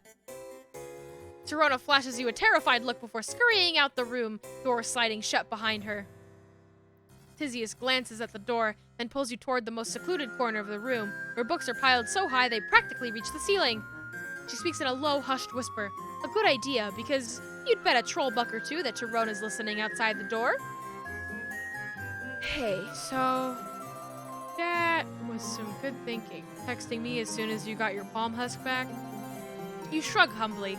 You're getting good at leveraging your bountiful stockade of friends. I wonder what she thinks I'm going to do to you. There's a lot of rumors about me. Most of them are untrue. But when you look as tired as I do every day, trolls whisper. She chuckles lightly and takes a sip of water before sighing. I can't believe she thought I'd ever be dumb enough to keep incriminating documents in my office. She must be getting real desperate to prove herself. This is exactly my point about how fucked up it is here. Everyone's trying to climb over each other out of the muck and pull the rest down, like shell scuttlers in a seafood storage device. Poor girl. She thinks she's got everyone in the palm of her hand. She's being played as much as any of the rest of us schmucks. Another sigh. You feel like sighing may as well be Tizia's second quirk. But you've already heard enough from me about all that. Go pretend I chewed you the fuck out or something. I need to reorganize all this shit now that she's ruined my old system. Her office looks far better organized than it did when you walked in, actually, but you're not about to split hairs over it when Tizius just bailed you out of a potential disaster. You thank her, give her a quick hug, and slip out of the office. Torona nearly falls over herself, stumbling away from the door where she was clearly trying to listen in. Whoa, you're here and still alive and in one piece? That must have been a real close one. You know what she does to people who cross her, right? Well, I'll give you a hint, pal. It starts with disembowelment and only gets worse from there. How'd you make it out? Oh, you know, talking your way out of a jam, it's a total breeze. Torona seems starry-eyed and impressed. You sure do know how to handle yourself, especially for a weird alien. I think you and I ought to stick together. Technically, you don't owe me anything anymore, but us little people work best in numbers, yeah? I could use a friend. You could use a friend like me. You smile, basking in the now familiar glow of camaraderie. Yeah, you could use a friend like her. And you think she could use a friend like you, too. Wow! That's a cute... You did good. Look at that cute drawing. I love that. Ah.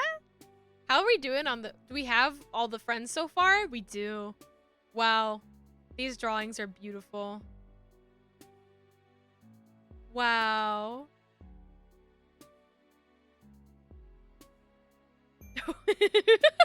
The troll Mona Lisa one. Wow. Who's Boulder? Stelsa? Marsty? Caraco? Charon? When are we gonna get to the sexy clown man?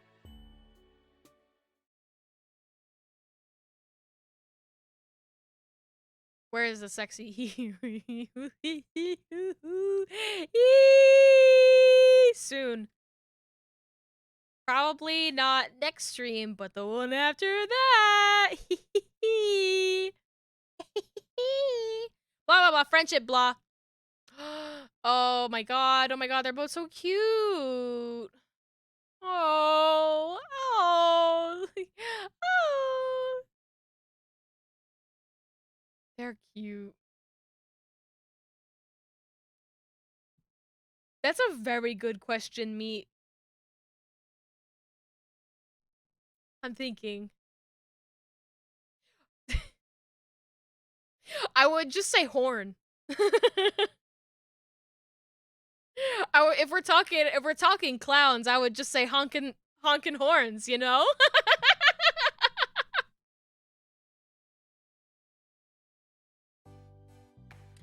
Okay, so it turns out stealing a car was easily one of your better impulse decisions. You've gotten accustomed enough to its weird insides by now that the squishiness doesn't much faze you anymore. Balloon animal. Oh god, hey, well, look what I can do. Oh no! Oh god! It's a poodle! Ah! It still feels like the warm stomach of some giant creature, but you actually find it kind of comforting. You can just let yourself get enveloped by the seat while the autopilot does its thing. Getting ferried through the streets of Alternia with your feet up on the dash sure beats endlessly pounding the pavement. Sometimes you even throw Sarava's stream on your phone if you really want to get a chill vibe going. You're surprised that you haven't been caught yet, dastardly carjacker that you are. But maybe you're just a better thief than you've always thought. A possible career change to look into when, well, if you ever get back to Earth. The downside is that it's a little difficult for you to further your goal of gathering even more friendship from the inside of a vehicle. So you'd parked the scuttle buggy and exposed yourself to the menaces of the outside world once more. You're in what looks like some sort of residential neighborhood. It isn't as nice as the blue blood neighborhoods that you've seen, but it's still nice enough for most of the apartment complexes to have imposing locked front gates and security drones. But of course you can't take a leisurely stroll on Alternia without something terrible happening. You aren't out here for very long before it starts raining. Oh shit, damn, and fuck! You ditched the umbrella Torona had given you since it was as heavy as a goddamn club, and now you're super regretting it. Running for shelter is all you can do, so you make a mad dash for one of the building awnings, huddling uncomfortably underneath it. The rain doesn't let up. You'll have to move soon. The security drones are beginning to look like they're planning to take a few shots at you for loitering. You need to make a decision, and fast! Let me in! There's no way you're getting into any of these without a passcode. But wait, you think you see someone coming your way. Perhaps they'll be your knight in shining armor? So what you're telling me is that my appointment is canceled? You're still some distance away, but she's looking right at you. You point at yourself questioningly. Me? Thinking she might be talking to you, but then you realize she's wearing a Bluetooth headset. Jeremy used to be on the ball, remembering the time he gave... Jeremy used to be on the ball. Remember the time he gave me a full prong beautifying procedure right after that high blood ripped his arm off? But now he can't bounce back from one little thresher in the abdominal sausages? What happened to that boy? He's losing his touch. Looks like she's coming back from a jog, if the running shorts are anything to go by. She's at all bothered by the acid glancing off her skin, sending dozens of little firecracker sparks in their wake. She isn't showing it. She seems much more preoccupied by the harried conversation she's having on the phone. Most importantly, she's power walking to the entrance of this building, which must mean she lives there. This is your chance. You shuffle along under the awning, pressing yourself close to the side of the building, bug-like. You sort of wish she'd encountered you earlier when you were dodging rain like a rad action hero. Now you just sort of look cowardly and pathetic. Especially compared to her, she's striding along like absolutely nothing is gonna get in the way of whatever business she's got going on, let alone a few paltry explosions. Actually, she's so focused on her call that she doesn't notice you until you're standing right next to her. Such an inconvenience, you can fully expect that I will be taking my business elsewhere from now on. Oh my, what do we have here? She transitions from hanging up the call to talking to you so quickly that it makes your head spin. Take this down! Strange little hornless creature parked in front of my home, very puny and scared looking. Can only be the alien everyone has been talking about. Such an opportunity can't go to waste now, can it? You're confused again, looking around to see who she might be talking to, but there's nobody else here. Maybe she's dictating notes to her phone? Look at you! We can't have you wandering around outside like this, darling, can we? Aren't you ravishing? Do give me the name of your stylist. So good to meet you. Here's my card. The name's Stelsa Seziet, audit terrorizer in training for the Alternian Empire. Nice to meet you. Let's walk and talk. You didn't realize the borrowed hoodie was that impressive of a look, but okay. She produces a business card with one hand and inputs some numbers into a panel with the other. You take the card. It's a struggle to process what she's saying and respond to her questions and introduce yourself, all while experiencing the verbal equivalent of getting hit by a truck. How is it possible to talk so fast without taking a breath? You can barely get a word in edgewise. Stelsa continues chattering away as she steps inside and waits for you to follow her into the apartment building's elevator. You do. Elevator time, whee! So tell me, do you run any business on your planet? And if you do, I would be more than happy to offer my services. They are very efficient and affordable, I can assure you. All your legal and financial documents will be checked over in no time. I'll make sure everything is running at tip-top shape. I'm so happy to have run into you. Ever since Zizi told me she met you, I've been asking for her to introduce me. It is so very important for a professional to continue growing her network, especially intergalactically, if you don't you agree? Oh, she's a girl boss. She's a girl boss. Building her empire. She's still busying herself with her phone while talking to you, texting on its tiny keyboard now. The name ZZ doesn't ring any bells. You flip through the Rolodex in your brain trying to remember. Have you really made so many friends that you're beginning to forget their names? Yes, because I forgot who the fuck Tagiri was. You're a little impressed with yourself. It feels like only yesterday that you were crawling around in the basement of a murderess and getting stabbed in the shin with a screwdriver. Just a single friend to your name. Good times. You've come so far since then. It brings a single sentimental tear to your eye. Wait, Stelsa's own name finally starts to register. You've heard it before. This is Tizius's matesprit. So she must be talking about Tizius. Murderesses, stabbing. Very fascinating stuff, I'm sure. Yes, I'm referring to my darling Tizius, of course. You're at the door to her hive. She unlocks it, letting you both in. Come in. Welcome to Shay Seziet. Make yourself at home. Can I get you anything? Water, grub cake, my rate sheet? I would love to continue our chat while I am a little less sweaty, and also acid wreaks absolute havoc on the skin. You know how it is. Hang in there. Hang in there. Wow, this corkboard is giving me anxiety. The little fire flower is adorable. The Tizius's hoodie left on the couch.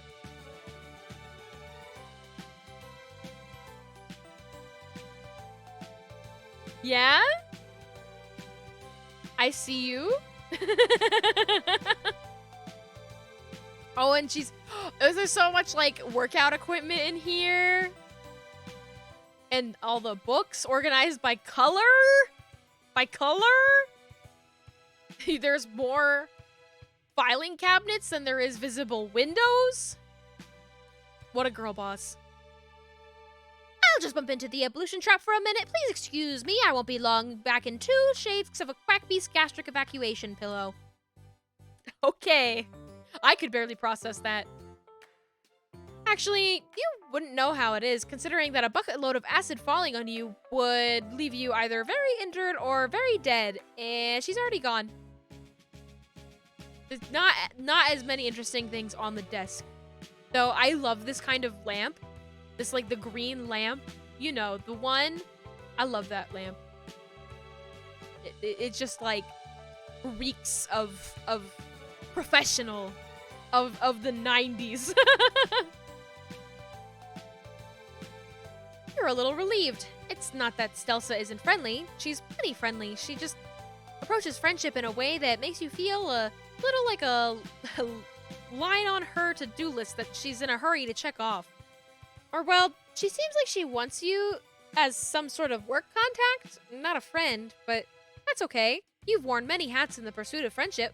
Clown, cultist, impromptu shoosh papper, murder accomplice, business associate is one of the tamer ones on the list. Now that you no longer have to keep up with her mile-a-minute conversation, you can take a proper look around her hive. You're not sure what's more perturbing, the sheer amount of pink that's accosting your eyeballs, or the fact that everything is so painstakingly organized that it's making you a little uncomfortable. It's like you merely standing here is disrupting the careful order of the room.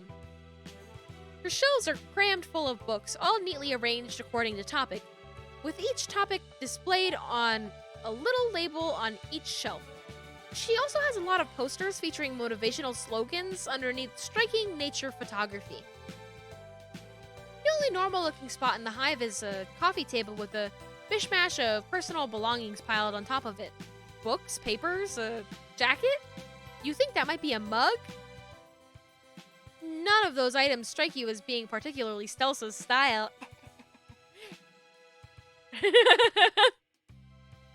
The overall effect is that of a very pink, very neat office cubicle.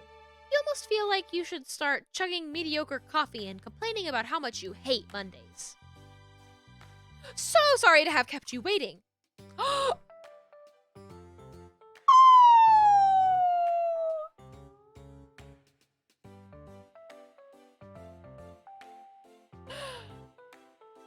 Stop! Stop! She's so cute! Ah!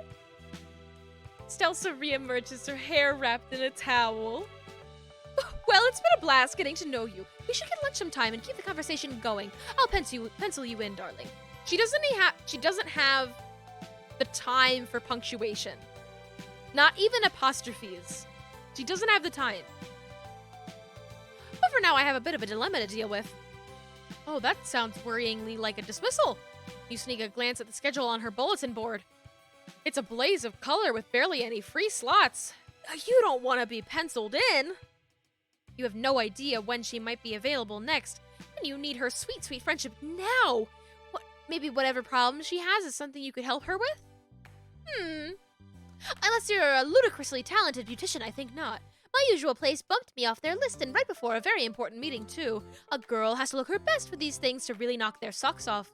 If I want to make arrangements at another salon, I shall have to move fast, no time to waste.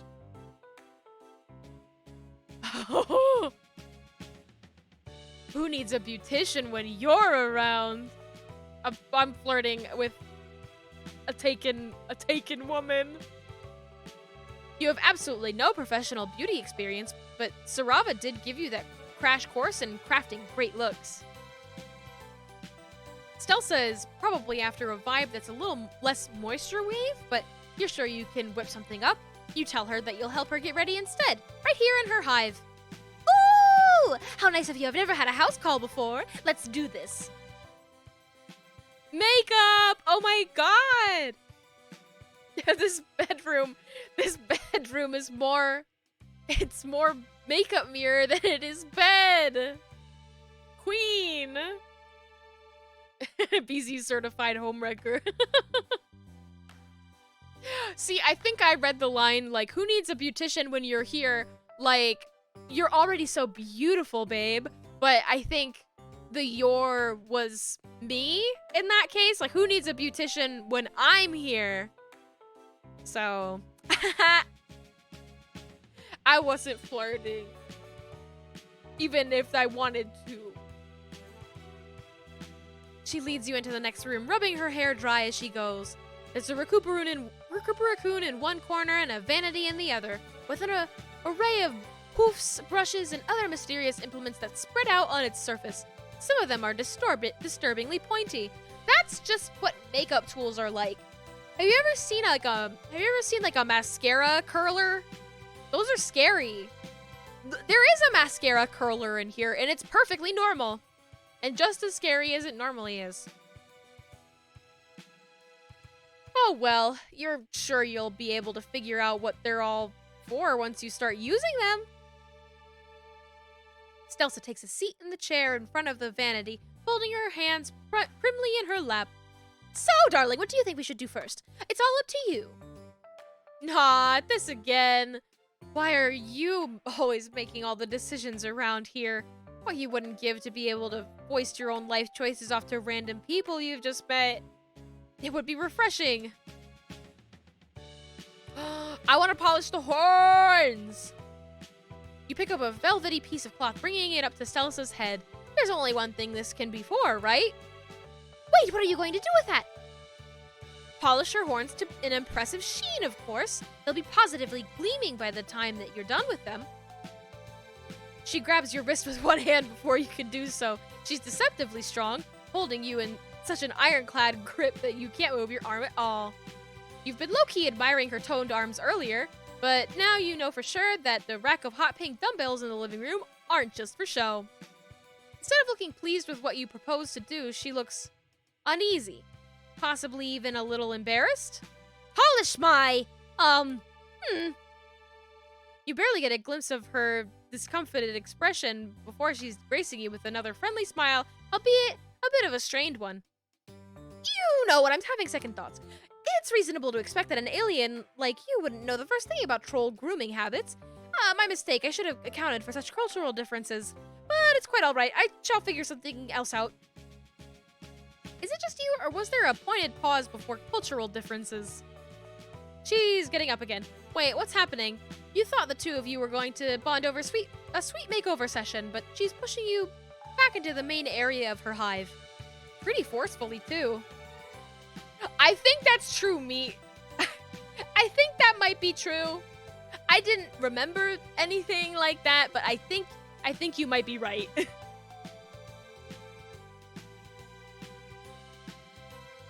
you for offering your help, dear. So very kind of you, but I'll manage. Great to meet you. Just wonderful. Call me. Take care. Have a nice life, Toodles. Goodbye. Did I pick up a troll fleshlight?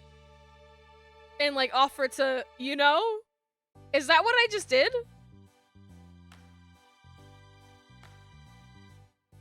Is that what happened? She shoots you another lovely yet clearly fake smile and shoves you out the door. Your boobs, they just look so heavy. Let me hold them for you. It's fine. You'll be able to wait out the rain just fine in this hallway, but being sprawled on your ass on Stelsa's welcome mat all by your lonesome just isn't the same as hanging with a new friend. No! No! Please!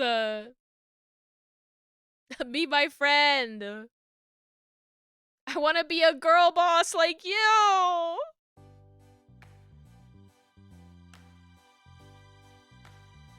Whee! Beautician, whee! Hair. The first order of business should be drying Stelsa's hair. You pick up a funnel-shaped doohickey that looks like it might be a hairdryer, fumbling around for a button. There isn't one, but you manage to turn it on by giving it a good squeeze. The mouth of the funnel opens up wide, emitting a hot blast of air along with a hoarse animal yell. You think you might actually see teeth inside? Just, don't think about it too much. That's the best you can do when it comes to literally any Alternian gadget. Thankfully, the noise soon fades to a low hum.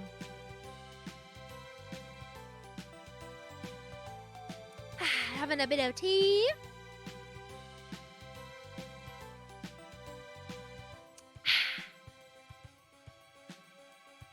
Here, use this. Stelsa passes you a piece of thorny bramble. It looks painful, but when you begin brushing Stelsa's hair, she sighs happily. Interesting being in this position for once. When Tizius is over, I am usually the one doing this. You try to imagine Tizius letting someone give her a sweet do, especially when it's her girlfriend in question, and you have a hard time picturing it. Stelsa laughs. She has a surprisingly pretty, musical laugh. Oh, no. My dear ZZ isn't one for involved beauty rituals. She usually doesn't let me do more than just brush it, but it's still relaxing. Sliding the brush through Stelsa's hair is pretty relaxing. You allow yourself to zen out for a moment before shaking yourself out of it, casting around for something to talk about. That's what good hairdressers do, right? Strike up casual conversation. Your eyes fall on an open book sitting on the table. It's the only object there that doesn't have anything to do with hair care or beauty, so it stands out like a sore thumb. Just like the items on the coffee table, it's strewn too haphazardly to look like it belongs to Stelsa. You think you see some of the tabs Tizius was using on the notes for her group project. If you look even closer, you think you catch the words revolt and history in the page header. Right. As Tizius' mate sprint, Stelsa probably has big plans for dismantling the system from the inside too, after she becomes an auditor. You remark that you think it's really cool what she and Tizius are doing. It might be scary to stick it to the man like that, but someone has to do it. Okay, it's not exactly light conversation, but talking to Tizius about this had been so enlightening, if sad, and you really bonded over it. Maybe you'd be able to bond with Stelsa the same way. But Stelsa only looks confused. Then her eyes flick down to the book, and just for a second, before she reaches out, smartly snaps it shut, and squirrels it away in one of the drawers. The sound of the drawer slamming makes you jump, and you narrowly avoid pulling Stelsa's hair. I'm quite sure I don't know what you're talking about. I'm not sticking anything anywhere. Definitely not to any man. Neither is Tizius. She's sitting straight and tense in her chair. Now, her voice soaring to a high, bordering on hysterical pitch. Oh no, she probably doesn't know that you're on their side. Tizius might not have told you about your conversation. It's okay. You're not going to tell anyone. You're sworn to secrecy. But Stelsa averts her eyes, a stubborn set to her chin. Again, I have no idea what you're talking about, not a single clue. Tizius and myself are both law-abiding subjects of the Empire. We don't dabble in such foolish things as sympathizing with rebels. What would that possibly accomplish? She wrings her hands distractedly. We do things the way we do on Alternia for a reason, darling. Without the hemospectrum and the roles we each need to play, why, the world would be plunged into complete chaos. Can you even imagine? Trolls running around, not knowing which way is up, doing whatever they please. No one to tell them what their place in the world is. She goes from hand-wringing to gesticulating wildly, almost knocking a row of jars off the table, positively frantic at the prospect of societal breakdown. It's better for everyone this way. I truly believe that. You're beginning to realize you might have put your foot in your mouth. Just a little bit. Stuff with a toe or two in that gob of yours, maybe? She sounds way too earnest for this to be a cover-up. Could it be possible that Stelsa really does side with, and what had Tizius called her? The Condesse? And that she doesn't know about Tizius' underground research after all? But the book was right there. You're so confused. Talking about this is clearly distressing Stelsa, though, so you drop it, focusing on finishing up her hair instead. It's pretty soft now that it's dry. You're not sure you styled it correctly, but she seems pleased. Great work, nice, fantastic, you did an excellent job. You glow at the praise. You say thanks, but she's already passing you a bottle of nail polish. She really wants you to go all the way, huh? You twist it open and get to work. You're too focused on not smudging the teal color over the stately points of her claws to talk, but Stelsa breaks the silence. I have a question for you. You nod, sticking your tongue out in concentration. So I have this acquaintance. This is the most tentative you've heard her so far.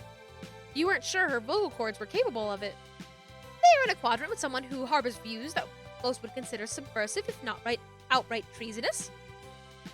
She's obviously talking about herself and Tizius, but you don't want to point that out in case she gets upset again. So you just nod along thoughtfully. She didn't always. Matesprit, I mean. It will blow over at some point. She must just be going through a difficult phase. In the meantime, she could get into, so much trouble. Stelsa's lower lip wobbles like she's about to cry. You chew the inside of your cheek, trying to figure out what to say. Talking to Tizius very much did not leave you with the impression that it was a phase. She sounded pretty serious. Does Stelsa's friend have any ideas that this is going on? She looks at the drawer. So do you. Nope. Oh. This is so sad. Oh. You resist the urge to massage your temples. No idea at all. Absolutely not. All right, okay. You can do this.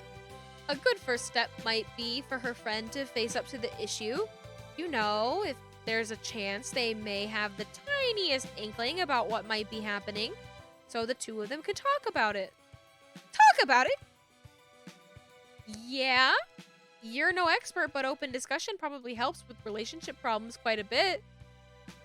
Plus, you ruminate to yourself. The more you think about it, the less it seems that Tizius leaving her controversial book out like that wasn't... The less it seems like Tizius leaving her controversial book out like that was an accident. It was right in front of Stelsa's chair, after all. Maybe Tizius wanted Stelsa to see it. You slicked the last bit of color onto Stelsa's pinky claw a little while ago, but you're both too wrapped up in the conversation to suggest that you move on to something else. She lets the polish dry while the two of you continue to talk. But my friend does not agree with her Matesprit's sentiments. Discussing it would just cause unnecessary friction, wouldn't it? Maybe, but even so, addressing the issue is probably better than pretending it isn't there. Besides, quadrant mates can, coexist regardless of differing beliefs, right? Yeah, you don't sound convincing even to yourself. But the platitudes seem to comfort Stelsa somewhat. Oh, maybe you're right.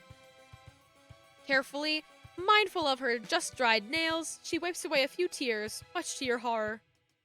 Was that the wrong thing to say? But then you notice that she's smiling. I have not spoken about that to anyone before now. Telling you about it was truly a load off my bellow sac cavity. I'm certain my friend will be grateful as well as... I shall relay your advice accordingly as soon as I can. You smile back at her weakly. You haven't been able to relate to very much when it comes to Alternian life, but boy, you can relate to relationship drama, and trolls sure seem to have plenty of it. You hope everything turns out alright, for her friend. Since her voice is all sniffly and her eyelashes still wet, you retrieve a frilly box of hand tissues and hold it out to her, hoping that will help. She pulls out a few and blows her nose on them with a sad honking noise. I should finish getting ready. She seems reluctant to get up, though. You'd probably be the same, knowing you had to head into a serious business meeting after spilling your heart like that. Experiencing emotions is tiring. Eventually, though, Stelsa musters up enough energy to get to her feet. Much to your surprise, instead of immediately rushing off to complete her next pre-meeting task, she pulls you into a tight hug. Thank you! You're a real friend! And there it is. Not a colleague, not a potential client, but that wonderful friendship word. Yippee! Yay! Alright, I think I do have the energy for one more. So let's do the other one in that chapter. This little kiddo. Or maybe just a short friend. The Riddler. You just aren't feeling it today. You're getting more and more of those gray nights recently. Nights where the call of the streets, that infinite ramble for companionship, just sounds exhausting and meaningless. You had days like this back on Earth, too, when getting out of bed just didn't seem worth it. The sun is just beginning to slip under the horizon, and usually this would be the sign to rise and shine, or rise and dark. But all you've managed to do so far this evening is make yourself some coffee. You recently mentioned to Tagora that you drink instant, and he was so disgusted that he gave you a coffee machine. He claimed it was an old one he didn't use anymore, but it still had the price tag on it. On the table sits a palm husk O'Neill had taken off a dead kid, especially for you. And cradled in your hand is a mug Skylacent. It looks like she painted it herself. There's a white blob on one side you think is supposed to be Lady. Oh my god! I love Lady. You're even wearing the hoodie Malik gave you to cut the evening chill. Surrounded by friends! Here you are, all wrapped up in the warm embraces of your friends' goodwill, safe and sound, but deep inside you festers something. A gnawing existential dissatisfaction. That classic angst that philosophers wrote about. Your palm husk chimes and you pick it up lazily. What, another rando trying to slide into your DMs? Sorry, folks. You just don't have time for that anymore. You are a friendship connoisseur, a sommelier of the rarest of amicable vintages. You unlock the screen to find a message. I'm not certain this line is secure. Actually, I'm positive that it isn't. But I am risking contact because it's imperative that we speak. I'm sending you rendezvous coordinates. If you wouldn't mind coming any time after the sun is set? I realize that this is unorthodox, but please believe me when I tell you this is not a trick or a trap. I have important information regarding your place in Alternia. You attempt to reply to the message, but there isn't a cursor or anywhere to input text. In fact, there doesn't even appear to be a messenger app open on your phone. It's just a random text box floating in the void. You barely have a chance to read it all the way, though, before it vanishes, and Greggle Maps opens with an address already programmed in. It's close enough to walk to, which is great, because using your stolen scuttle buggy still makes you a little nervous. You swallow the rest of your coffee and grab your shoes. I will swallow the rest of, well, my tea. We love the coffee shop. We love the coffee shop.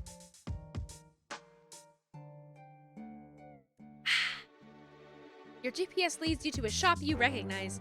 It's the cafe from your weird sort of date with Lynera. It's not too crowded at this time of day. The usual studying crowd doesn't appear to be here. A couple of trolls are sitting around sharing pots of tea. Oh, hey! Fool! Fucking idiot. I explicitly stated I wanted this essence of day glow, not whatever this garbage is. Oh, you know this person. It really has been a minute, hasn't it?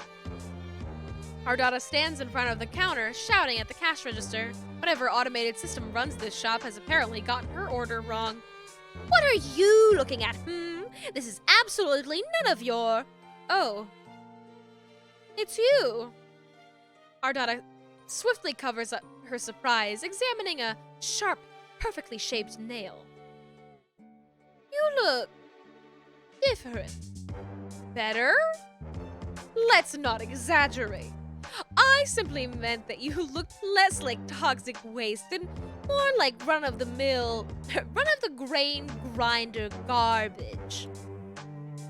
You tell Ardata that it's good to see her too. Man, this really takes you back. You'd been so simple back then, so unevolved. You were laser-focused on a single desire, friendship. Now, well, you still like friends, you really do. But you also have, like, a car and a sweatshirt with somebody's sign on it. You moved up in the world. Fascinating.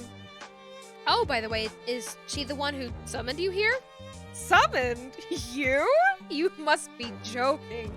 I haven't spared a single solitary thought for you since you dragged your wretched carcass out of my hive. Absently, you push your hand into the pockets of your hoodie.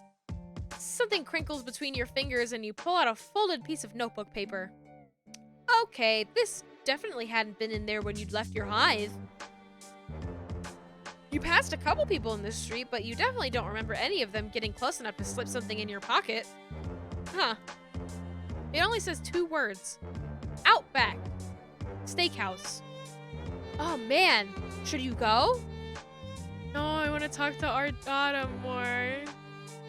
Backyards are as bad as basements. No way. Okay, listen. You've done some pretty dumb stuff since you crash landed here. For instance, following the woman standing in front of you into her basement, but not this time. Nice try, Catfisher. Important correspondence? Nah, you crumple the page up in your hand. Nothing that can't wait.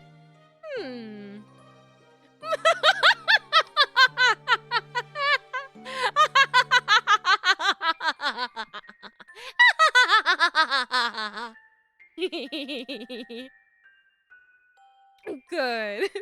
Impeccable timing. Just what I was hoping you would say. No!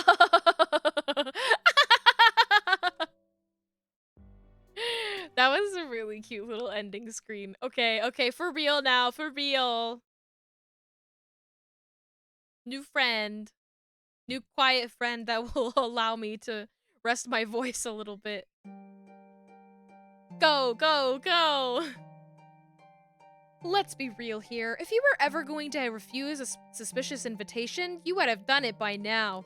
You would have drawn the line at vehicle theft or murder church or anime club. I miss murder church. Can we go back? That was fun. You can't resist a social engagement. You're tragic flaw. Okay, I guess. Enjoy yourself. You head back through a beaded curtain, half expecting an alarm to ring. How do they keep people from just robbing stores here? Are they're like lasers and shit? You emerge into a tidy little back garden. None of the plants here are the ones you recognize from Earth, but it's still nice. You cross a bridge over a slow-flowing stream and find yourself looking down at a path that blooms into a tight, dizzying spiral. Maybe you're supposed to walk across it and ponder your place in the universe? Your contemplation would be inevitably cut off before it hit its climax because someone is already sitting at the center of the spiral. She's a small, compact shape with her hair cut short and choppy around her chin, wearing a shapeless white dress. Really more of a robe. I've been waiting for you. Thanks for coming. She speaks in a stage whisper, low and full of air, but still loud enough to hear across the path. You pick your way carefully across the spiral, making sure not to mess any of it up, treading only inside the lines. The girl gives you a small, secretive smile.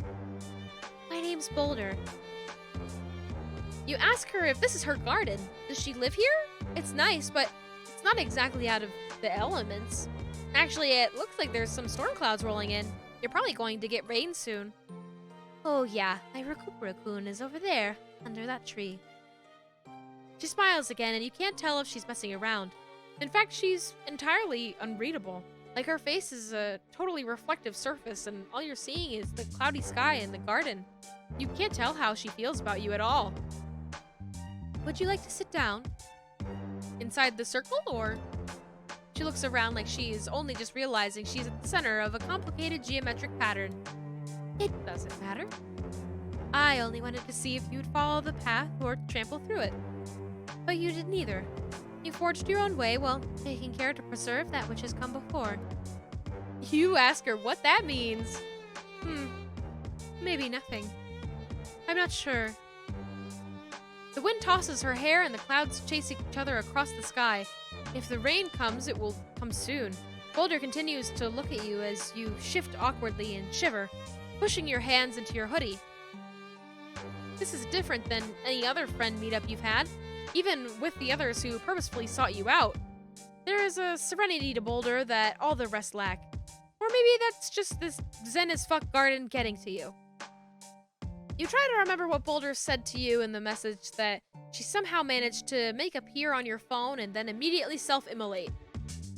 That she has some information for you about your place on Alternia or some shit like that. Did I say that? I guess I did. I suppose I wanted a chance to talk to you a bit before the end. I was starting to feel a little... jealous? maybe? Right. You guess everybody has been going on about the funny, dumb alien robot who's been prowling the countryside. No, that's not it. Though I'm sure you're very funny. I just wanted a chance to talk to you. Someone who is so adrift in the swell of fate and the whims of the paradox. Paradox? You don't know anything about paradoxes. Well, you know what they are. You just don't see why they're relevant. They aren't. Paradoxes aren't relevant by their very nature. It's the essence of that nature that makes them so integral to this story. You shake your head. You're not built for this cosmic stuff. You're just an orphan from Earth with quick fingers for spaceships and apparently vehicles. Boulder gives you another sly smile. Oh, quick fingers. You blush. You hadn't meant that as a dirty joke or anything. Also, your fingers are nowhere near as quick as hers. She somehow got a piece of paper in your pocket while you were standing in a cafe and she was back here. That's like reverse pickpocketing through astral projection. Whee! Boulder laughs. She stands up and moves across the garden path, following the spiral so swiftly and efficiently that she might as well be floating. She drifts over to one of the trees, pulling a coat down from where it's slung over a branch. Oh, this outfit is so cute.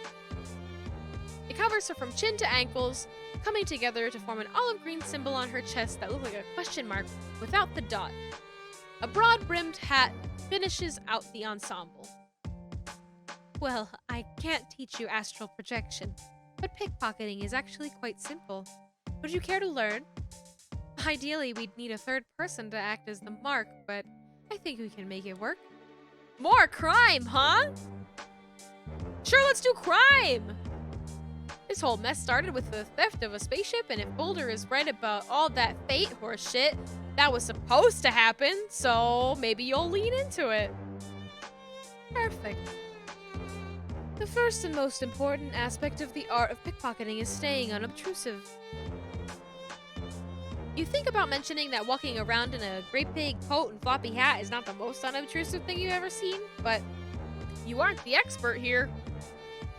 Also, you're an alien, so you don't really have room to talk. Maybe you should just get a big coat like that yourself. You just love ripping looks off all your friends. Boulder takes you through the basics of criminal sleight of hand, and on the whole, you aren't too bad. In fact, you think you might have a future in it if you weren't already on the career path of a professional friendshipper.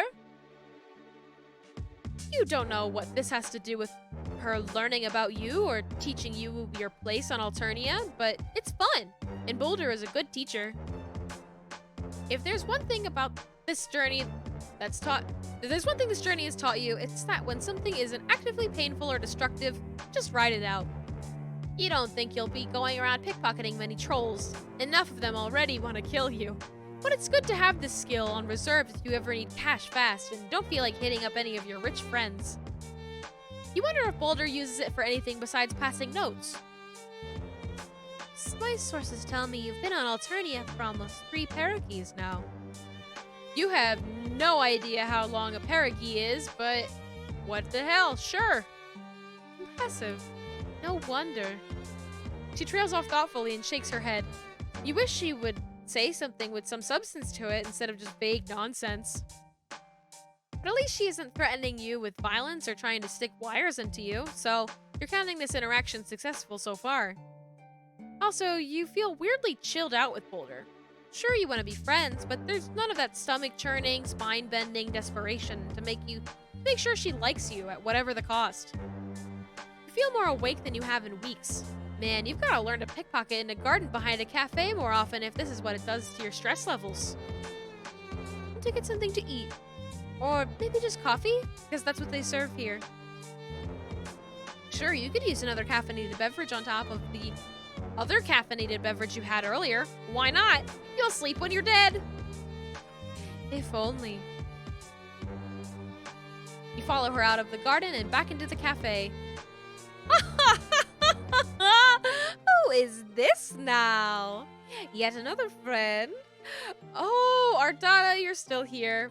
Of course I am, fool. You were back there for about 10 minutes. 10 minutes? Wow, it felt like way longer than that. Guess you underestimated the power of a good training montage. Boulder does deserve head pats, you're so right. You introduce Ardata to Boulder with the cheerful earnestness of someone who has forgotten the systemic classism of the planet on which they currently reside. Ardata stops you with an aristocratic sneer. Stop! Before I have to stop you myself, I have absolutely no desire to mix with those so low on the social ladder. What in the world could she have to offer me? You shrug. You're not sure. Maybe friendship? You know, friendships between people of different castes are possible. You've seen them happen. Regardless, you feel bad for exposing your newest friend to the vaguely nonsensical abuses of your oldest. You turn back to Boulder to apologize and find her gazing coolly at Ardata like she could do it all night. There's none of the fear or reverence or false obedience that you've seen other lowbloods display to blues. Instead, Boulder looks at Ardata like she's a bug. Worse, a pebble she would just love to kick out of the way. Nice to meet you in person, Miss Carmia. I hear your GrubTube channel has been losing subscribers recently. I wonder why that is. Blue hits Ardata's cheeks in an angry flush. I'm currently on hiatus. The old garbage was getting tired. I have seen so many imitators that my own content is starting to seem derivative. She gives one of her maniacal laughs, but it's a little less robust than usual. Man, the wild tundra of internet fame really is a stark and arid battleground. In fact, I have a new feature in the works as we speak. She holds up the little vial she'd been haggling with the cash register over earlier. Poison! I think the best and most expedient process would just be to dose my featured guest's food and then hide the antidote somewhere in my hive. Unless you have another idea. She smiles, sly and mean. Boulder smiles back, just as vicious. Great, have fun with that. While Boulder talks, her eyes start flickering from you to Ardata, and then down, again and again, you, Ardata, and down. Takes a couple of go-rounds before you realize what she's telling you. She keeps looking down to your hands, which are stuck in your hoodie pocket, exactly where you found the note Boulder slipped you. Ardata is carrying a bag that looks expensive and extremely goth, and you can see where the vial of poison is sticking out. Oh man, you know what you have to do. When a group comes in and into the shop and pushes past the three of you, you move in on Ardata and slip a hand into her bag, palming the smooth, cold vial. She suddenly gives you a weird look, like, why are you suddenly all up on me, peon? But she doesn't notice the theft. I suppose I'll be going now. And if I were you, I'd be more mindful of who I chose to associate myself with in the future. You say bye to her, feeling the tiniest bit guilty, but she's planning to use this poison to do murder theater in her prison basement, so you don't feel that bad. Take care now. Ardata leaves and Boulder takes an inquisitive step closer. Show me. You open your hand to display the spoils, flushed with criminal euphoria. Oh, hell no. You grabbed the wrong fucking vial. This one is blue, not red. You grabbed the antidote, not the poison. Oh, shit. Oh, fuck. Uh-oh. God, you honestly thought you were moving past these kinds of cock-ups. Oh, damn. Well, at least you have antidote now. You never know when one of those might come in handy. She sways forward and clutches at her neck. For one confused second, you think she's doing an impression of someone who might need an antidote. Then she falls to her knees. You dart forward and catch her before she can totally eat it. She's heavier than she looks. Compact muscle and a coat full of ungodly number of weapons. She's got like 4 guns in here. What the hell? Your arms are full, and so you can only watch, helpless as a troll in a hood that covers their face and horns books it out the door. You shout that some fucker just stabbed your friend, but no one here is looking at you. Just the same way people on Earth might ignore a mother trying to calm a toddler throwing a tantrum, just turning their eyes away from a distasteful public scene. Ow. Damn it. You put a hand up to Boulder's neck to try and staunch the bleeding, but there isn't any bleeding. Bewildered, you pull apart the lapels of her coat to see a single drop of olive blood trembling above her collarbone. Discoloration spreads in a dark spill over her neck and radiating down her chest. You both say it at the same time. Poison. You open your hand and take to look at the tiny blue vial, then back up to Boulder. Her eyes are glassy, her skin going blotchy and ashen. There's no reason to believe that our dot is poison, and the poison the assassin used are the same, with the same antidote. It already strains the powers of coincidence that you grabbed the antidote at all. You're probably right, but maybe we should try it anyway. I can't feel my legs. Right. Maybe the mere fact that this is such an unlikely happenstance means it will be the right antidote. Everything you've done so far, it's had to pull the pull of inevitability to it, especially all of your interactions with Boulder. Oh, I just remembered that Ardata can control people. So it is high-key likely that it's just the same poison. Great. Awesome. I'm glad you're realizing your inherent significance to this particular microcosm of causation. Now, can you please pour that stuff in my mouth so I can swallow it and possibly not die? You help Boulder tip her head back and put the vial to her lips. At the last minute, you wonder if it's supposed to be diluted, but Boulder gulps the whole thing down and immediately begins to shake. Oh, God! Smoke billows out of her nostrils and open mouth, and holy shit, what is going on? This doesn't seem like any type of antidote to you. But then the smoke clears and Boulder opens up her big yellow eyes. How does she feel? Alive. Marginally. She lets you help her to her feet. You immediately pull her into a fierce yet gentle hug. It's wild to undergo someone else's near-death experience. You feel like you know her way better than one montage's scene's worth. Another new friend. Ooh, not so tight. You ease up a little. All the tea sippers are staring at you now. Death apparently isn't interesting, but the possibility of some quadrant-adjacent stuff they're suddenly all about. Sorry, assholes. Just you and your new friend, sharing a touching post-near-fatal encounter. Nothing to see here. Oh, God. Yay! Didn't die. Hooray! Yippee! Okay, I want to take a look at who is next, but it's pretty close to midnight, so we should probably call it here. Oh, the baby! We can meet the baby next time. Oh, oh, maybe we will have time to get around to the clown man. Okay, let's. I don't know why I don't have any funny music on this screen. Let's put other music back on.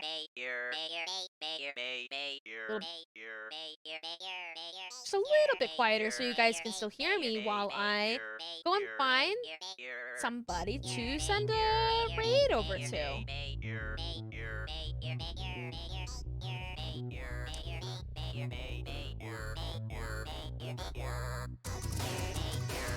I think I might have somebody, but I want to make sure that they're not ending soon. We can just dance out to this while I wait for these ads to end.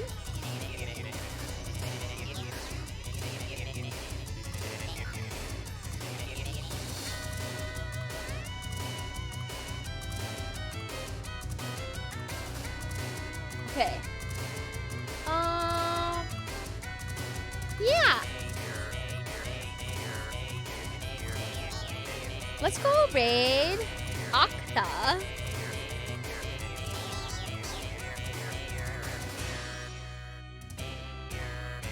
Go say hi, go be nice.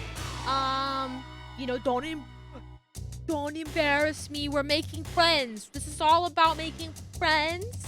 And we're gonna make some good friends who aren't trolls. So be on your best behavior.